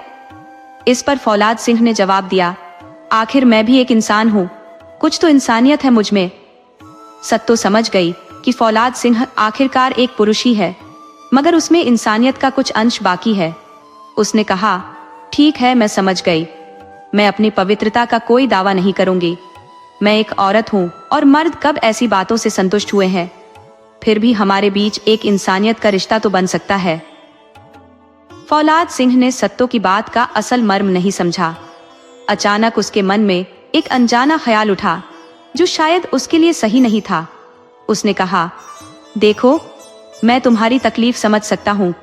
क्या तुम अपने माता पिता का नंबर बताओगी? मैं उन्हें यहाँ बुला दूंगा। सत्तो ने जवाब दिया, अब कौन माता पिता, कौन संबंधी, कौन पुराना जीवन। अब कोई मुझे अपनाएगा नहीं। आखिर सच क्या है? मेरा यही कि मैं एक औरत हूँ। मर्द अपनी इंसानियत का दम भरते हैं और मैं औरत होकर इंसानियत का रास्ता दिखाऊंगी। फौलाद सिंह उसकी बातों का मतलब पूरी तरह नहीं समझ पाया। बस इतना समझा कि सत्तो अब अपने पुराने जीवन में लौटना नहीं चाहती। सत्तो अब तक सबके जुल्म सहन करती आई थी, लेकिन अब उसके तेवर बदल गए थे। हालांकि यह गुस्सा खुद के लिए नहीं, बल्कि फौलाद सिंह के लिए था। भले ही दोनों के बीच कोई खास रिश्ता नहीं था, पर इस बात का किसी को अंदाजा नहीं था। सत्तो ने घर के मामलों में हस्तक्षेप करना शुरू कर दिया, खासकर फौलाद सिंह की जरूरतों को लेकर। उसने कहा, क्या यह सही है कि सबकी जरूरतें पूरी हो रही हैं, पर मेरे पति की विशेष जरूरतों का कोई ख्याल नहीं रखा जा रहा। उन्हें चलने में दिक्कत होती है, फिर भी उनके लिए कोई व्हीलचेयर नहीं है। शौचालय की व्यवस्था भी उनके मुताबिक होनी चाहिए। इन छोटी छोटी बातों का ध्यान क्यों नहीं रखा गया? अंततः सत्तो की कोशिशों से फौलाद सिंह की जरूरतें पूरी की गई। घर में सबको लगने लगा कि सत्तो अपने पति का बहुत ख्याल रखती है। छोटी बहू के बारे में घर में चर्चा होने लगी कि वह सचमुच बहुत अच्छी है, पूरा घर संभाल रही है और खुद के लिए कुछ नहीं मांगती, बस पति की हर जरूरत का ख्याल रखती है। लेकिन सत्य क्या था? कोई नहीं जानता था कि सत्तो वास्तव में फौलाद सिंह की इंसानियत का बदला चुका रही थी, क्योंकि हर धर्म का अंत इंसानियत से होता है और इंसानियत से ही धर्म की शुरुआत होती है। दिखावा और आडंबर दिल को तुरंत भा जाते हैं, पर असली इंसानियत धीरे धीरे लोगों के दिलों में घर करती है और स्थायी प्रभाव छोड़ती है। आडंबर कभी कभी फिसल जाते हैं, पर इंसानियत का धर्म हमेशा प्रेम में खिला रहता है। फौलाद सिंह के दिल में सत्तो के लिए अच्छे विचार नहीं थे, लेकिन इंसानियत के नाते वह उसका साथ दे रहा था। सत्तो भी उसी इंसानियत के रास्ते पर चल रही थी जिससे वह अपना धर्म निभा रही थी। दोनों के दिलों में धीरे धीरे प्रेम का बीज अंकुरित होने लगा था। भले ही दोनों इसे स्वीकार नहीं कर रहे थे, लेकिन वह प्रेम का पौधा धीरे धीरे बढ़ने लगा, जैसे वह कह रहा हो, कब तक मेरी उपेक्षा करोगे? मैं एक दिन विशाल वृक्ष बनूंगा। सच्चाई ये है कि सत्य को झूठ कहने से वह कभी झूठ नहीं बनता। फौलाद सिंह अपनी पुरानी धारणाओं से विद्रोह करने लगा। सोचने लगा, ये लड़की वैसी नहीं लगती जैसे मैंने सोचा था। ये तो साक्षात देवी का रूप है। इस जन्म में मैंने कुछ खास अच्छा नहीं किया, पर लगता है विधाता ने मेरे किसी पिछले पुण्य का फल मुझे देने का मन बनाया है, तभी इस सत्य को मेरे जीवन में भेजा है। लेकिन मन कभी कभी उल्टी दिशा में भी चलता है। फौलाद सिंह के मन में शंका उठी, ये कहना या करना इस लड़की की मजबूरी भी हो सकता है। अब वह अपने पुराने जीवन में वापस नहीं जा सकती, वहां कोई उसे स्वीकार नहीं करेगा। इंसान को अपना सम्मान सबसे ज्यादा प्यारा होता है। अगर किसी की बेटी किसी अनाचार की दोषी हो जाए तो उसके माता पिता उसे मरा मान लेते हैं। शायद सत्तो भी अपने पापों का प्रायश्चित कर रही है। फौलाद सिंह के मन में तमाम ख्याल उमड़ घुमड़ रहे थे। वो चाहे जितना भी दृढ़ क्यों ना हो, कभी कभी उसके विचार उसे बेचैन कर देते थे। उसका मन शांत नहीं रहता।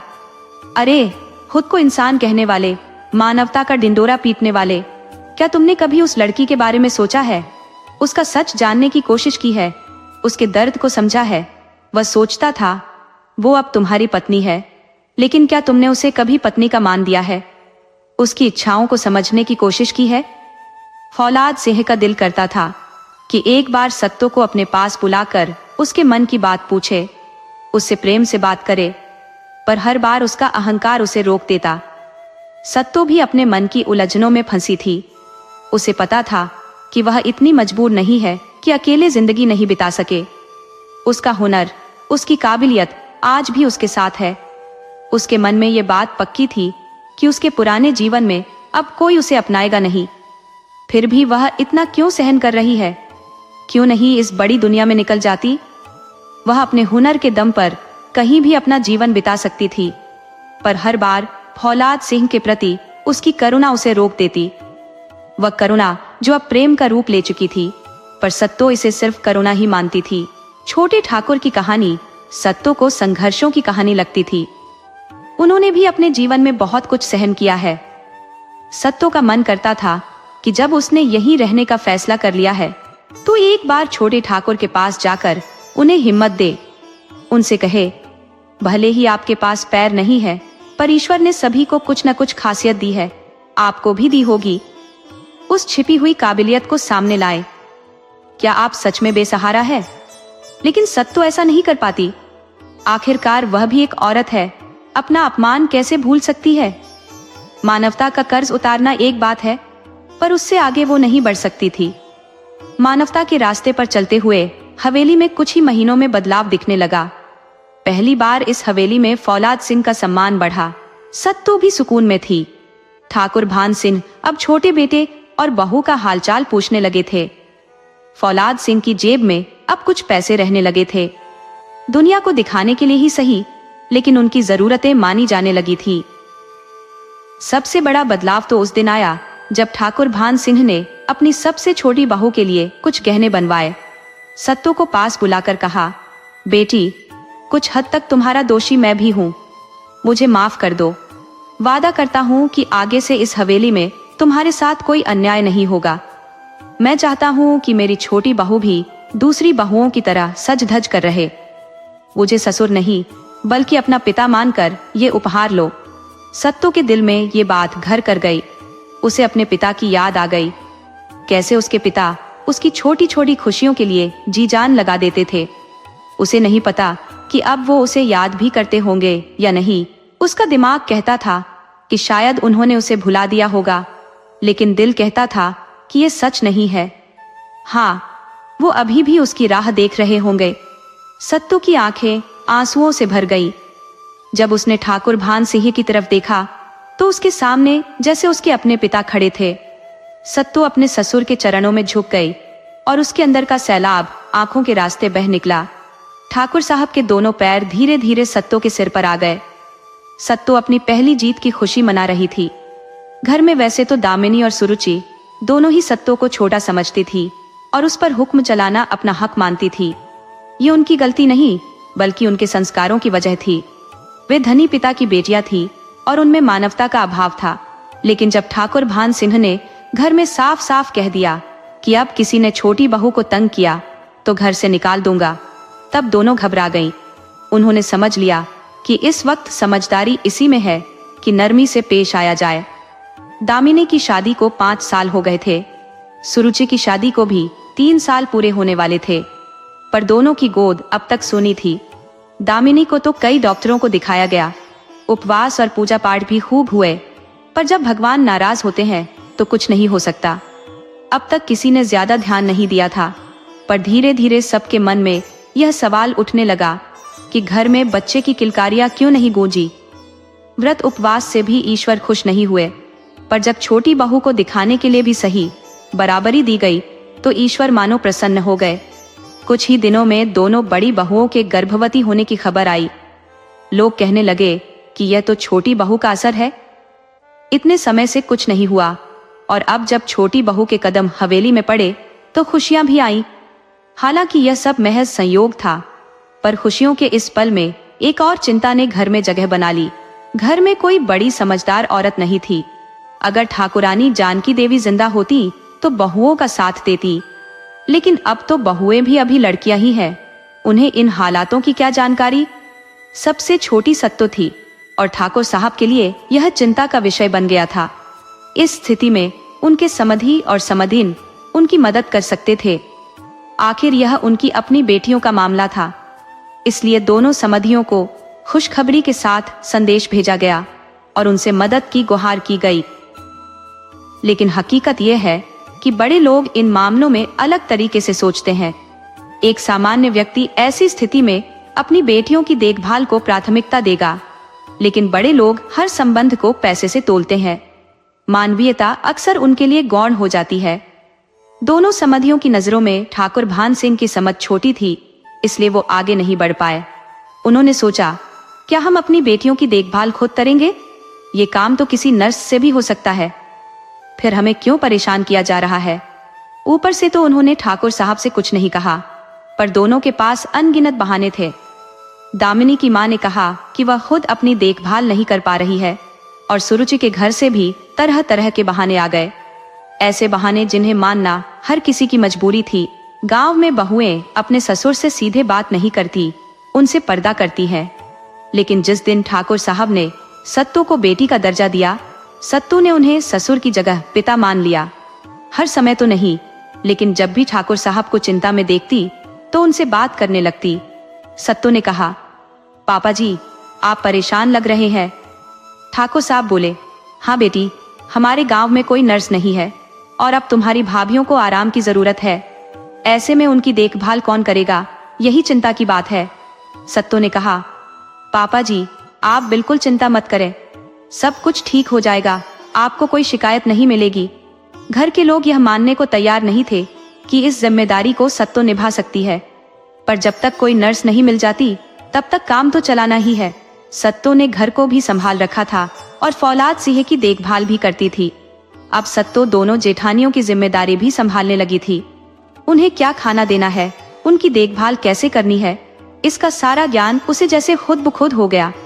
ये देखकर सब चकित थे कि सत्तू से एक भी गलती नहीं हुई। कस्बे की डॉक्टर सविता भी उसके ज्ञान पर हैरान थी। अनुभवी नजरें यह समझ चुकी थी कि सत्तू को मेडिकल फील्ड की अच्छी समझ है, जो यूं ही मुमकिन नहीं हो सकती। आखिर वो दिन भी आ गया जब ठाकुर साहब के घर में बच्चे की किलकारी गूंजी। दामिनी की डिलीवरी का समय था, पर इस खुशी के वक्त एक मुसीबत भी सिर उठा रही थी। डॉक्टर सविता की मुख्य नर्स उस दिन नहीं आई और दूसरी नर्स को आने में वक्त लग सकता था, लेकिन मुसीबत किसी का इंतजार नहीं करती। मौजूदा स्टाफ के साथ डॉक्टर सविता ने अपना काम शुरू किया। तभी उन्होंने देखा कि सत्तू बिना किसी निर्देश के प्रशिक्षित नर्स की तरह काम कर रही थी। उसने मुंह और सिर को ढक रखा था और हाथों में ग्लव्स पहन रखे थे। डॉक्टर को जिस वक्त जिस औजार की जरूरत होती, सत्तू बिना बोले ही उसे थमा देती थी। और ऑपरेशन थिएटर में बच्चे की किलकारी गूंजी। डॉक्टर सविता सत्तू के काम करने के ढंग को देख रही थी। सत्तू ने किस तरह नवजात के शरीर से खून और गंदगी को साफ किया, उसे कपड़े पहनाए, उसका वजन किया, उसकी जांच की और फिर उसे कपड़े में लपेट दिया। यह सब देखकर डॉक्टर सविता को यकीन हो गया कि सत्तू एक प्रशिक्षित नर्स थी। इतना हुनर तो सभी नर्सों में भी नहीं होता है। उधर ठाकुर भान सिंह कमरे में इंतजार कर रहे थे। मन ही मन सोच रहे थे कि ऐसे समय में सत्तू कहाँ चली गई, अभी उसका यही होना जरूरी था। तभी सत्तू नवजात को लेकर आई और बोली, बधाई हो पापा जी, आप दादा बन गए हैं, अपने पोते को गोद में लीजिए। ठाकुर साहब ने हाथ बढ़ाया, पर सत्तू ने मुस्कुराते हुए हाथ पीछे कर लिया। अरे, हमारा नेक तो आपने दिया नहीं पापा जी। एक पल के लिए सत्तू भूल गई कि वह कोई नर्स नहीं है जिससे नेक लेना है। अगले ही पल उसे एहसास हुआ और वह झेप गई। उसने पोते को ठाकुर साहब की गोद में दे दिया और फिर जल्दी से वापस चली गई, क्योंकि उसे जच्चा की सफाई करनी थी। अपने काम को अधूरा छोड़कर वह नहीं जा सकती थी। दूसरी तरफ लोग दबी आवाज में कहते थे कि इलाके में कई लड़कियां गायब हुई हैं, पर उनमें से केवल सत्यवती की रिपोर्ट थाने में दर्ज थी। साल भर से ज्यादा हो गया था और सत्यवती का पिता या माँ लगातार थाने के चक्कर लगाते रहते थे। वे कई बार दूसरे शहरों में लड़की को ढूंढने भी गए थे। उनकी जिंदगी का एकमात्र मकसद था अपनी गुमशुदा बेटी को ढूंढ निकालना। रामदीन, जो बैंक में चपरासी था, और उसकी पत्नी सावित्री, जो एक घरेलू महिला थी, ने अपनी बेटी को बेटे का प्यार भी दिया था। समय के साथ सत्तू की उम्र बढ़ती गई और पति पत्नी का प्यार भी। रामदीन अपनी बेटी के लिए कुछ भी कर सकता था, वह अपनी हैसियत से बढ़कर भी खर्च करता। रामदीन और सावित्री की जिंदगी में सबसे बड़ा गर्व का पल तब आया जब सत्तू को जिलाधिकारी महोदय ने बेस्ट नर्स का पुरस्कार दिया था। वे अपनी बेटी की तारीफ करते नहीं थकते थे। सत्तू वाकई काबिल थी इतनी कम उम्र में वह सभी डॉक्टरों की चहेती बन चुकी थी। वह बच्चों को हंसाती, बुजुर्ग महिलाओं को हिम्मत देती और बीमारियों का ऐसा इलाज करती कि लोग उसे किसी चमत्कार से कम नहीं मानते थे। आज वह ठाकुर साहब की छोटी बहू बनकर खुशहाल जिंदगी जी रही है और उसका परिवार उसका सम्मान करता है। पर दूसरी ओर रामदीन और सावित्री को इसकी कोई खबर नहीं है। वे आज भी अपनी बेटी के गम में आंसू बहाते हैं। 1 साल से भी ज्यादा हो गया और रामलीला और सावित्री की जिंदगी पूरी तरह बदल चुकी थी। एक रात सत्तो अस्पताल में ड्यूटी करने गई, लेकिन अगली सुबह घर वापस नहीं आई। उस दिन से लेकर आज तक रामलीला और सावित्री उसकी तलाश में दर-दर भटक रहे हैं। रामलीला की नौकरी में इतनी छुट्टियां नहीं मिलती थी, इसलिए उसने नौकरी ही छोड़ दी। जो थोड़ी बहुत पुश्तैनी जमीन थी उसे बंटाई पर देकर और पुरानी जमा पूंजी से काम चला रहे हैं। लोग उन्हें पागल समझने लगे हैं। कहते हैं कि जिस लड़की ने उनकी इज्जत मिट्टी में मिला दी उसी के लिए पागल हो रहे हैं। लेकिन इन बातों का रामलीला और सावित्री पर कोई असर नहीं पड़ता। थाने में थानेदार उन्हें फटकारता है, पर फिर भी वो बार बार वहां पहुंच जाते हैं। अखबारों में अपनी बेटी की फोटो निकलवाते हैं।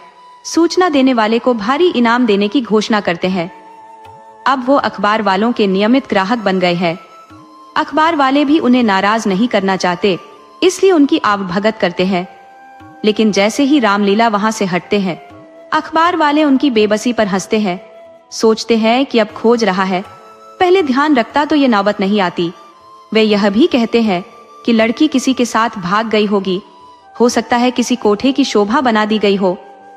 पुलिस ने रिपोर्ट लिखकर अपनी जिम्मेदारी पूरी समझ ली, पर जब रामलीला और सावित्री उनसे पूछने जाते हैं तो वे बड़ी बड़ी बातें करते हैं और अपमानित भी करते हैं। अरे भाई, हम अपनी तरफ से कोशिश कर रहे हैं, आपको भी साथ देना होगा, दरोगा कहता है। रामलीला और सावित्री जवाब देते हैं, बाबूजी, हम पूरी कोशिश कर रहे हैं। इस बार भी उसे ढूंढने गए थे। तब दरोगा व्यंग्यात्मक मुस्कान के साथ कहता है, कहां कहां तलाश की? क्या उन जगहों पर भी गए जहां लड़की मिल सकती है? रामलीला समझते हुए भी अनजान बनता है, लेकिन भीतर ही भीतर जल रहा होता है। उसका मन करता है कि दरोगा को वहीं मार दे, फिर चाहे फांसी हो जाए। उसे लगता है कि उसने अपनी बेटी को मुसीबत से बचाने में नाकामी हासिल की है। लेकिन रामलीला के मन में यह बात कभी नहीं आई कि सत्तो किसी प्रेमी के साथ भाग सकती है। उसे अपनी बेटी पर और उसकी परवरिश पर पूरा भरोसा था। उसकी सत्तो हमेशा उसे अपने दिल की बात बताती थी, तो अगर ऐसा कुछ होता तो वह सबसे पहले उसे बताती। प्रेम और विश्वास के सहारे ही रामलीला का धैर्य बना हुआ था। उधर भ्रष्ट पुलिस अधिकारियों ने भी अपनी ईमान बेच दी थी, और जो कभी थाने के सर्वेसर्वा थे, आज वो भी आम अपराधियों की तरह जेल में बंद थे। अब थाने में एक नई टीम थी जो ईमानदार और कर्तव्यनिष्ठ थी। इस नई टीम ने आते ही दिखा दिया कि वे अपने काम को बखूबी निभाने में सक्षम है। नए इंस्पेक्टर राधा और दरोगा मयूरी की जोड़ी पहले भी कई जगहों पर मिसाल कायम कर चुकी थी। खास बात यह थी कि इंस्पेक्टर राधा मयूरी की सास थी और ये दोनों पुलिस विभाग की बिगड़ी छवि को सुधारने में लगी हुई थी। इंस्पेक्टर राधा मयूरी की सास थी, ये बात ही अपने आप में खास थी। राधा का बेटा नारायण पुलिस में अफसर था, जो बदमाशों से मुठभेड़ के दौरान अपनी ड्यूटी निभाते हुए शहीद हो गया था। राधा के पति हुकुम सिंह भी पुलिस में थे और उन्होंने भी अपनी जान कुर्बान कर दी थी। इस परिवार में किसी को भी मौत से खौफ नहीं था, जैसे सब एक ही मिट्टी से बने हों। जहां भी हालात काबू से बाहर हो जाते, उन्हें वहीं भेजा जाता। उनकी जिंदगी का मकसद बस यही था। लेकिन अब तक उनके ध्यान में ये नहीं आया था कि लड़कियों के गायब होने के मामलों पर भी गौर किया जाए।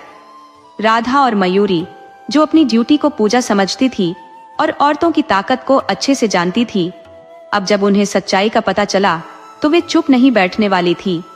अगर जरूरत पड़ी तो अपनी जान भी कुर्बान करने को तैयार थी, क्योंकि यह उनके परिवार की आन बान शान थी, जिसे वे बखूबी निभा रही थी। आज का दिन कुछ अलग था। दोनों ही औरतों का मन काम पर जाने का नहीं था, लेकिन पुलिस की नौकरी में आराम कहाँ। हर साल एक दिन ऐसा जरूर आता था जब राधा अपने बेटे और मयूरी अपने पति को याद करके कुछ देर आंसू बहाती थी। राधा के पति का शहीद होना भी एक पुरानी बात थी। और वक्त के साथ उस दुख पर मरहम लग चुका था। लेकिन बेटे और बहू का दुख वो आज भी ताजा था। राधा ने मयूरी के कंधे पर हाथ रखा तो मयूरी पलटकर राधा से लिपट गई। ये वही मयूरी थी जो ड्यूटी पर फौलाद मानी जाती थी। आज दोनों औरतें अपनी भावनाओं को रोक नहीं पा रही थी। राधा बोली, न बेटा, इतना नहीं रोते, जबकि खुद राधा भी रोए जा रही थी।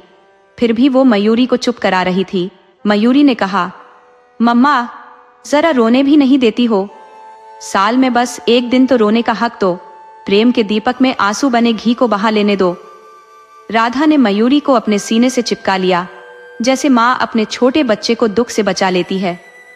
मयूरी थोड़ी देर के लिए अपने दुख भूल गई। फिर दोनों ने एक दूसरे के आंसू पोंछे और सब सामान्य हो गया। उस हवन से मिली ताकत में आज मयूरी कुछ और ही लग रही थी।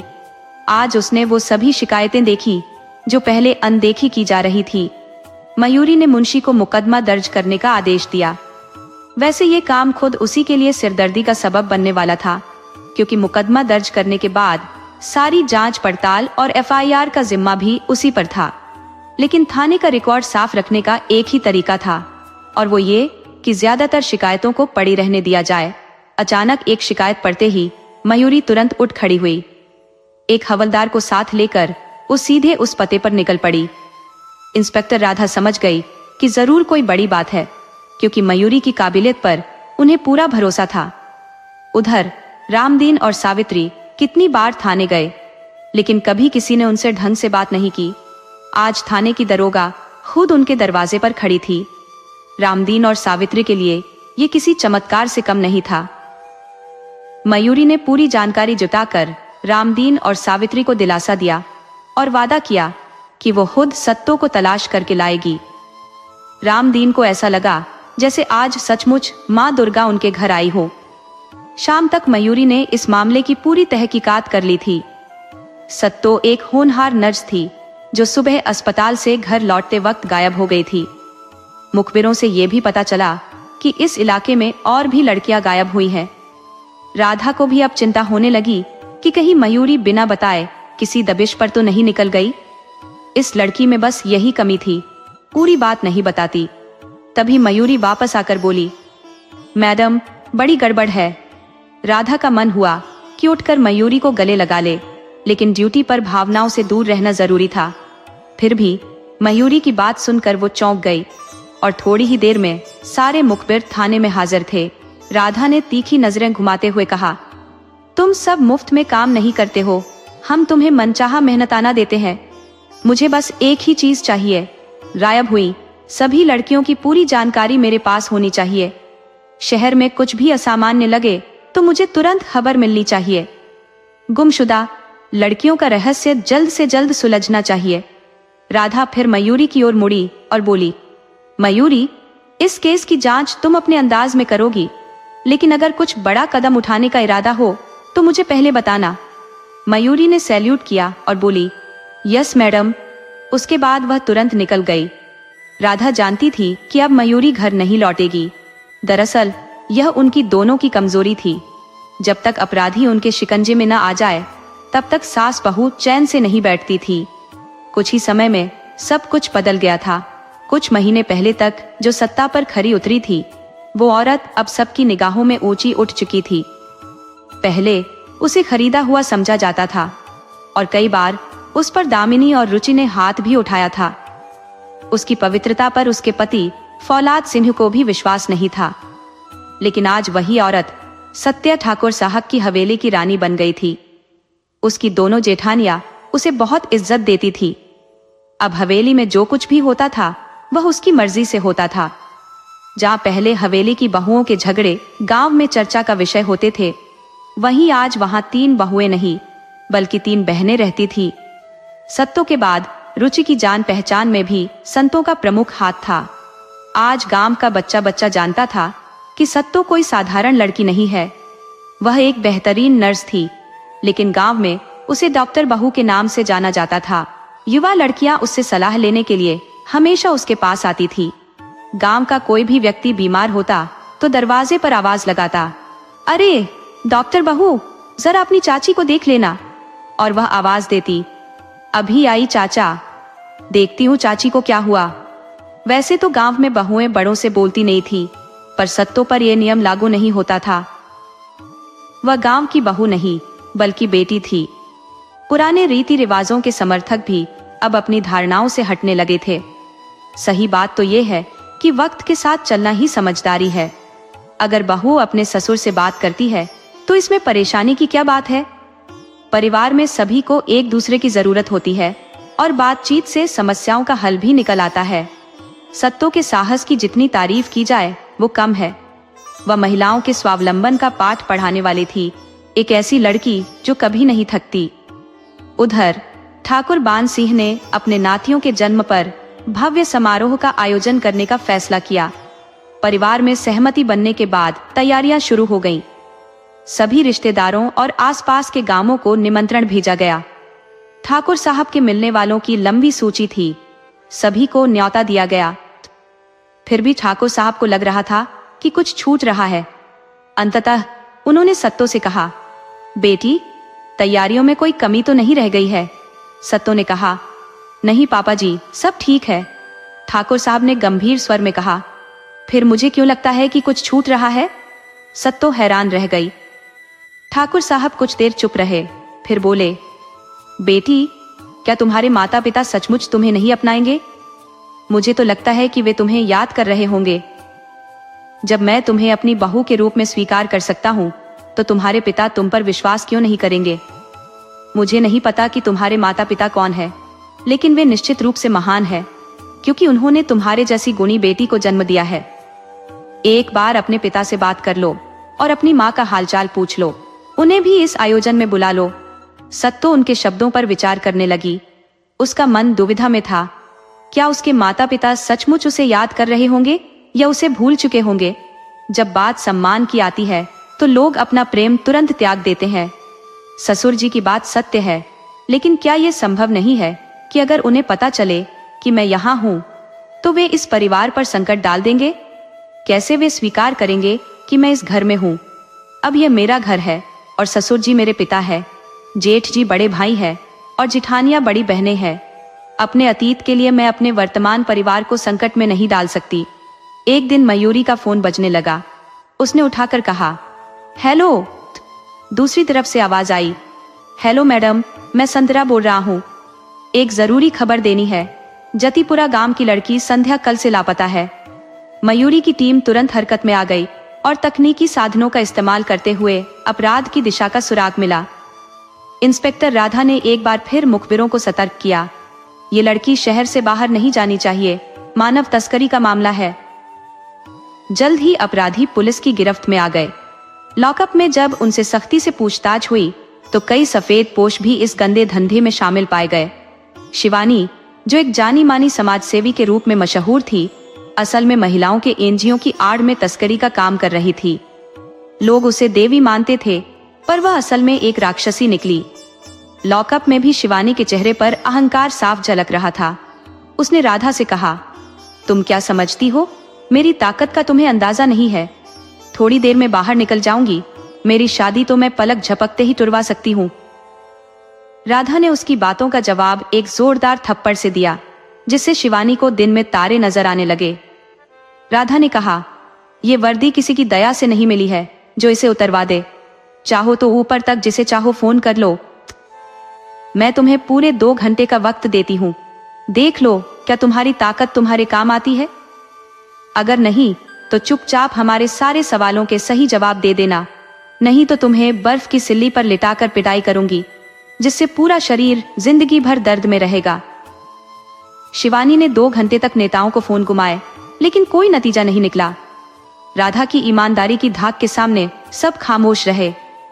जैसे जैसे समय बीतता गया, शिवानी के चेहरे पर निराशा बढ़ती गई। आखिरकार शिवानी की हिम्मत टूट गई। उसने राधा से कहा, मैडम प्लीज मुझे मत मारो, मैं सब कुछ सच सच बताऊंगी। लॉकअप में शिवानी की तेज आवाजें गूंज रही थी। कुछ घंटे पहले जो औरत अपनी ताकत पर इतरा रही थी, वही अब राधा से रहम की भीख मांग रही थी। उसकी सूचनाओं से यह पता चला कि यह एक बड़ा गिरोह है जो लड़कियों को एक जगह से दूसरी जगह ले जाकर बेचता था। कुछ लड़कियों को वेश्यावृत्ति के धंधे में धकेल दिया जाता था। लेकिन इस बड़े तंत्र को तोड़कर लड़कियों को वापस लाना आसान नहीं था। असंभव शब्द उन लोगों के लिए होता है जो अपने काम से बचते हैं। राधा और मयूरी ने अपने जीवन में बहुत कुछ खोया था। वे दोनों अपने कर्तव्य के लिए समर्पित थी। उनका सिद्धांत था, या तो कार्य पूरा करो या फिर कर्तव्य की राह में अपना सर्वस्व अर्पित कर दो। धीरे धीरे गायब लड़कियां वापस आने लगी। कई दोषी जेल में थे, लेकिन सत्यवती अभी भी लापता थी, जिसकी तलाश में कई अपराधी जेल में बंद थे। राधा और मयूरी को पूरा यकीन था कि वे एक दिन रामदीन और सावित्री को उनकी बेटी से जरूर मिलवा देंगी। उन्हें अपने ऊपर पूरा विश्वास था और वे किसी भी कीमत पर हार मानने को तैयार नहीं थी। फौलाद सिंह रात का बेसब्री से इंतजार कर रहा था। दुनिया के सामने दोनों पति पत्नी रात को एक साथ सोते दिखते थे, लेकिन असलियत में रात होते ही उनके कमरे का माहौल बदल जाता था। सत्तू नीचे जमीन पर बिस्तर लगा लेती थी और जरूरत पड़ने पर फौलाद सिंह का ध्यान रखती, लेकिन उनसे कोई बात नहीं करती। दोनों इतने नजदीक होकर भी बहुत दूर थे। अब तक किसी ने भी पहल नहीं की थी, लेकिन आज फौलाद सिंह वह कदम उठाने को तैयार था। ये दूरियां उन्हीं की वजह से थी। जब सत्तो कमरे में आई तो उसने दरवाजा बंद करके अपना बिस्तर बिछाना शुरू किया। फौलाद उसे रोकना चाहता था, लेकिन उसकी हिम्मत नहीं हुई। शर्म अभी भी उसकी मनह स्थिति पर हावी थी। सत्तो लेट गई और जल्दी ही नींद में डूब गई, लेकिन फौलाद सिंह की आंखों से नींद कोसों दूर थी। बहुत देर तक सोचते सोचते उसका दिल भारी हो गया और उसकी आंखों से आंसू बहने लगे। उसने मजबूत बनते हुए आंसुओं को पोंछा, लेकिन मन की उदासी ने उसे जकड़ लिया। आवाज सुनकर सत्तो जाग गई।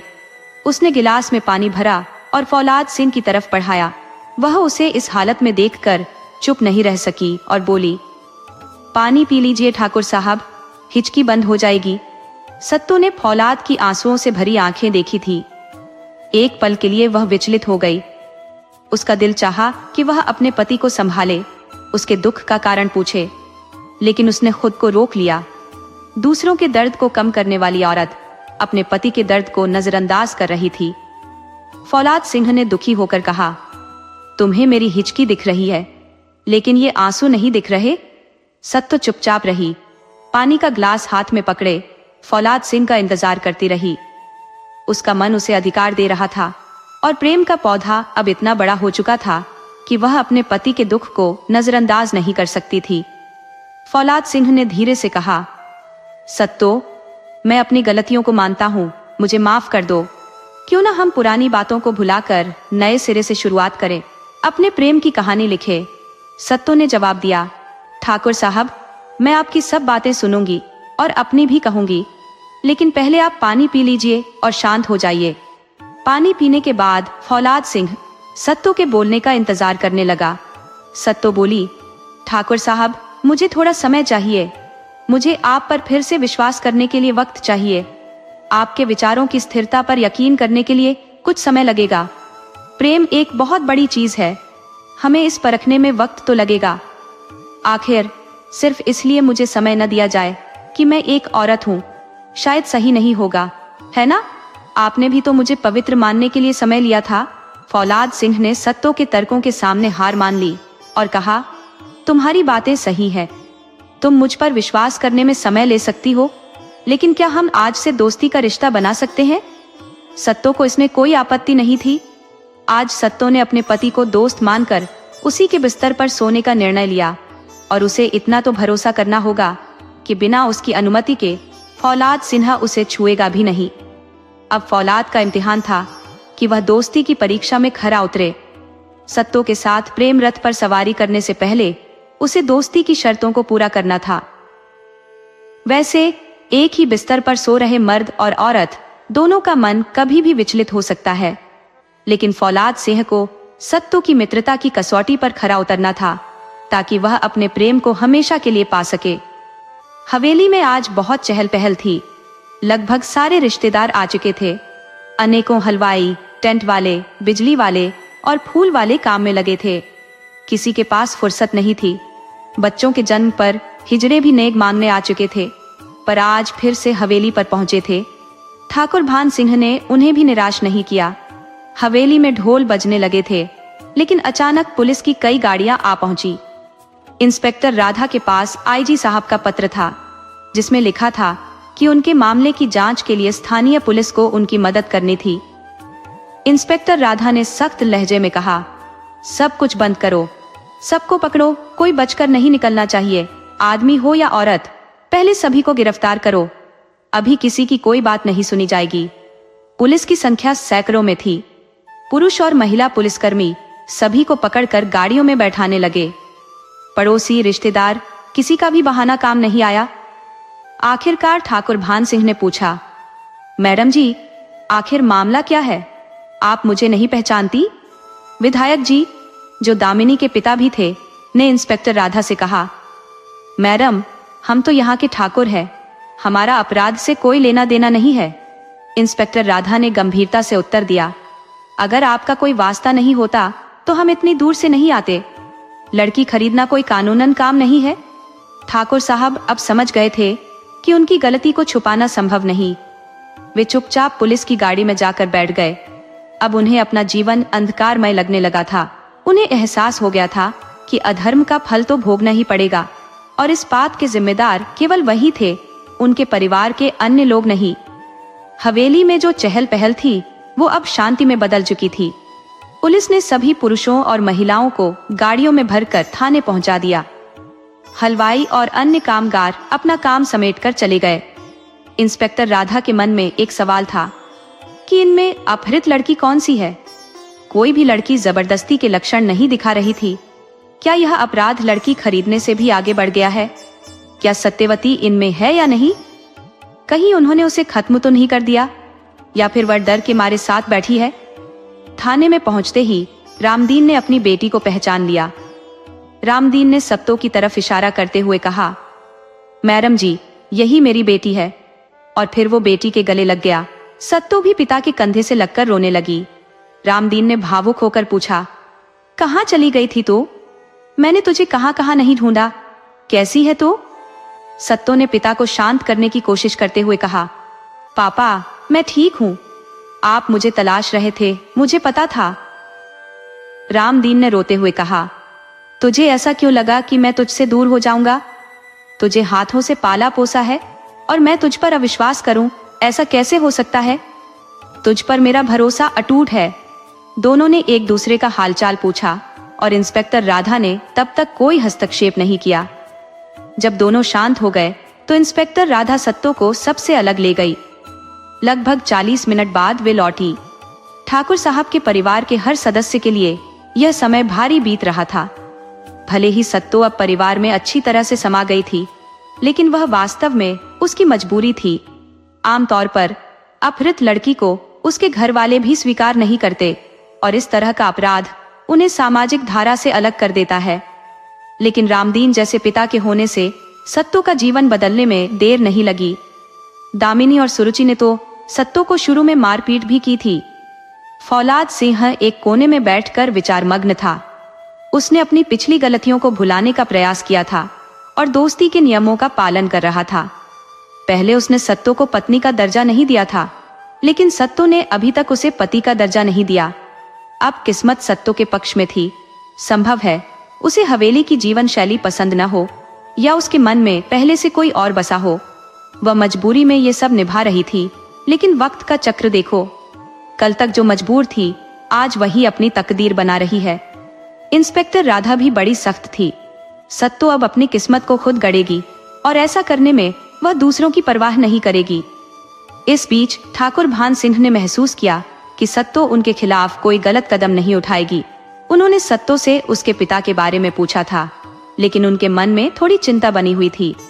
जब सत्तो वापस आई तो उसके साथ इंस्पेक्टर राधा और रामदीन भी थे। दोनों के चेहरों पर संतुष्टि की हल्की सी झलक थी। सत्तो, पापा और इंस्पेक्टर ठाकुर साहब के पास गए।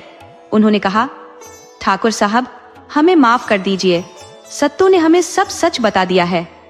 भले ही आपने उसे खरीदा था, लेकिन आप उसे आजाद कराना चाहते थे। आपने तो उसे उसके घर भेजने की कोशिश की, लेकिन आपके मन में यह डर था कि उसके घर वाले उसे अपनाएंगे नहीं। इंस्पेक्टर राधा ने हल्की मुस्कान के साथ कहा, सत्तो की शादी उसकी मर्जी से हुई है, इसलिए आप पर कोई मुकदमा नहीं बनता। बस आपको अदालत में गवाही देने के लिए 1-2 बार आना होगा। आप सभी जा सकते हैं। इंस्पेक्टर राधा सोच में पड़ गई। दुनिया में बुरे लोगों के बीच भी कितने अच्छे लोग होते हैं। जहां कई लड़कियों के माता पिता ने पुलिस को सूचना तक नहीं दी, वहीं रामदीन ने अपनी बेटी के लिए सब कुछ छोड़ दिया, नौकरी भी छोड़ दी। इधर ठाकुर साहब ने लड़की को बचाया और उसे अपने परिवार में सम्मान दिया। अब सत्तो की अच्छाई भी उजागर हो गई थी। जिस ऊंचाई पर वो थी वह बहुत कम लोग जानते थे। ठाकुर भान सिंह पहले से ही सत्तो का आदर करते थे, लेकिन अब वे मन ही मन उसकी पूजा करने लगे थे। पहले उनके पास सब कुछ था सिवाय बेटी के, लेकिन अब सत्तो के रूप में उन्हें एक बेटी मिल गई थी। ठाकुर साहब की तंद्रा सत्तो की आवाज से टूटी। पापा, आप सही कहते थे। देखो, मेरे पापा मुझे ढूंढते हुए आए। मैंने आपकी बात पर यकीन नहीं किया था, इसीलिए मुझे इतनी परेशानी हुई। मुझे माफ कर दो। सत्तो ठाकुर साहब के पैरों में झुकने लगी, लेकिन ठाकुर साहब ने उसे उठाकर गले से लगा लिया। सामने रामदीन हाथ जोड़कर खड़े थे। ठाकुर साहब उनसे अलग होकर उन्हें गले लगा लिया। अब ठाकुर साहब का आयोजन कुछ समय के लिए रुका जरूर था, लेकिन अब यह आयोजन आज ही होगा। पहले 2 खुशियां मनाई जा रही थी, अब एक खुशी और जुड़ गई थी। छोटी बहू को उसके पिताजी मिल गए थे। आज पहली बार छोटे समधी आए थे। सभी कामगारों को फोन करके बुलाया जा रहा था, लेकिन अब एक और खुशी की बात थी। आज भोला सिंह और सत्तो का प्रेम का पौधा बड़ा वृक्ष बनने की राह पर है। सत्तो अब चाहकर भी भोला सिंह से नजरें नहीं फेर सकती। अब दोनों के सपनों में फौलाद सिंह नित्य हिस्सा बन रहे हैं। दोस्ती से शुरू हुआ ये सफर प्रेम के कुंड तक पहुंच गया है। सत्तो ने अपनी मेहनत और योग्यता के बल पर हमेशा शिक्षकों की चहेती रही। अपने नम्र व्यवहार से सभी सहपाठियों के बीच सम्मानित रही। हमेशा क्लास में टॉप पर रही, लेकिन सेवा भाव के कारण वह जानी जाती थी। प्रशिक्षण के दौरान जूनियर डॉक्टर के रूप में काम करते हुए उसने मरीजों से ऐसा भावनात्मक रिश्ता बना लिया कि ज्यादातर मरीज उसे पसंद करने लगे थे। MBBS करने के बाद सत्तो ने स्त्री रोग विशेषज्ञता हासिल करने के लिए आगे की पढ़ाई की, जबकि फौलाद सिंह ने संगीत की साधना में वक्त बिताया। सत्तो के पास अनेकों बड़े अस्पतालों में नौकरी के ऑफर आए, लेकिन उसने उन्हें ठुकरा दिया। उसका लक्ष्य समाज की सेवा करना था, इसलिए वह अपने गांव में ही क्लिनिक चलाने लगी। उसके ससुर ठाकुर भान सिंह और पति फौलाद सिंह ने भी उसकी मदद की। समय के साथ गांव में डॉक्टर सत्तो का बड़ा अस्पताल बन गया, जिसमें दूर दूर से मरीज इलाज के लिए आते थे। अब सत्तो और फौलाद सिंह के प्रेम का प्रमाण उनकी बेटी मेनका बन गई। सत्तो ने साबित कर दिया कि एक बेटी भी बेटे से कम नहीं होती। अंत में सत्तो ने अपने माता पिता को पाया और ठाकुर साहब ने एक बेटी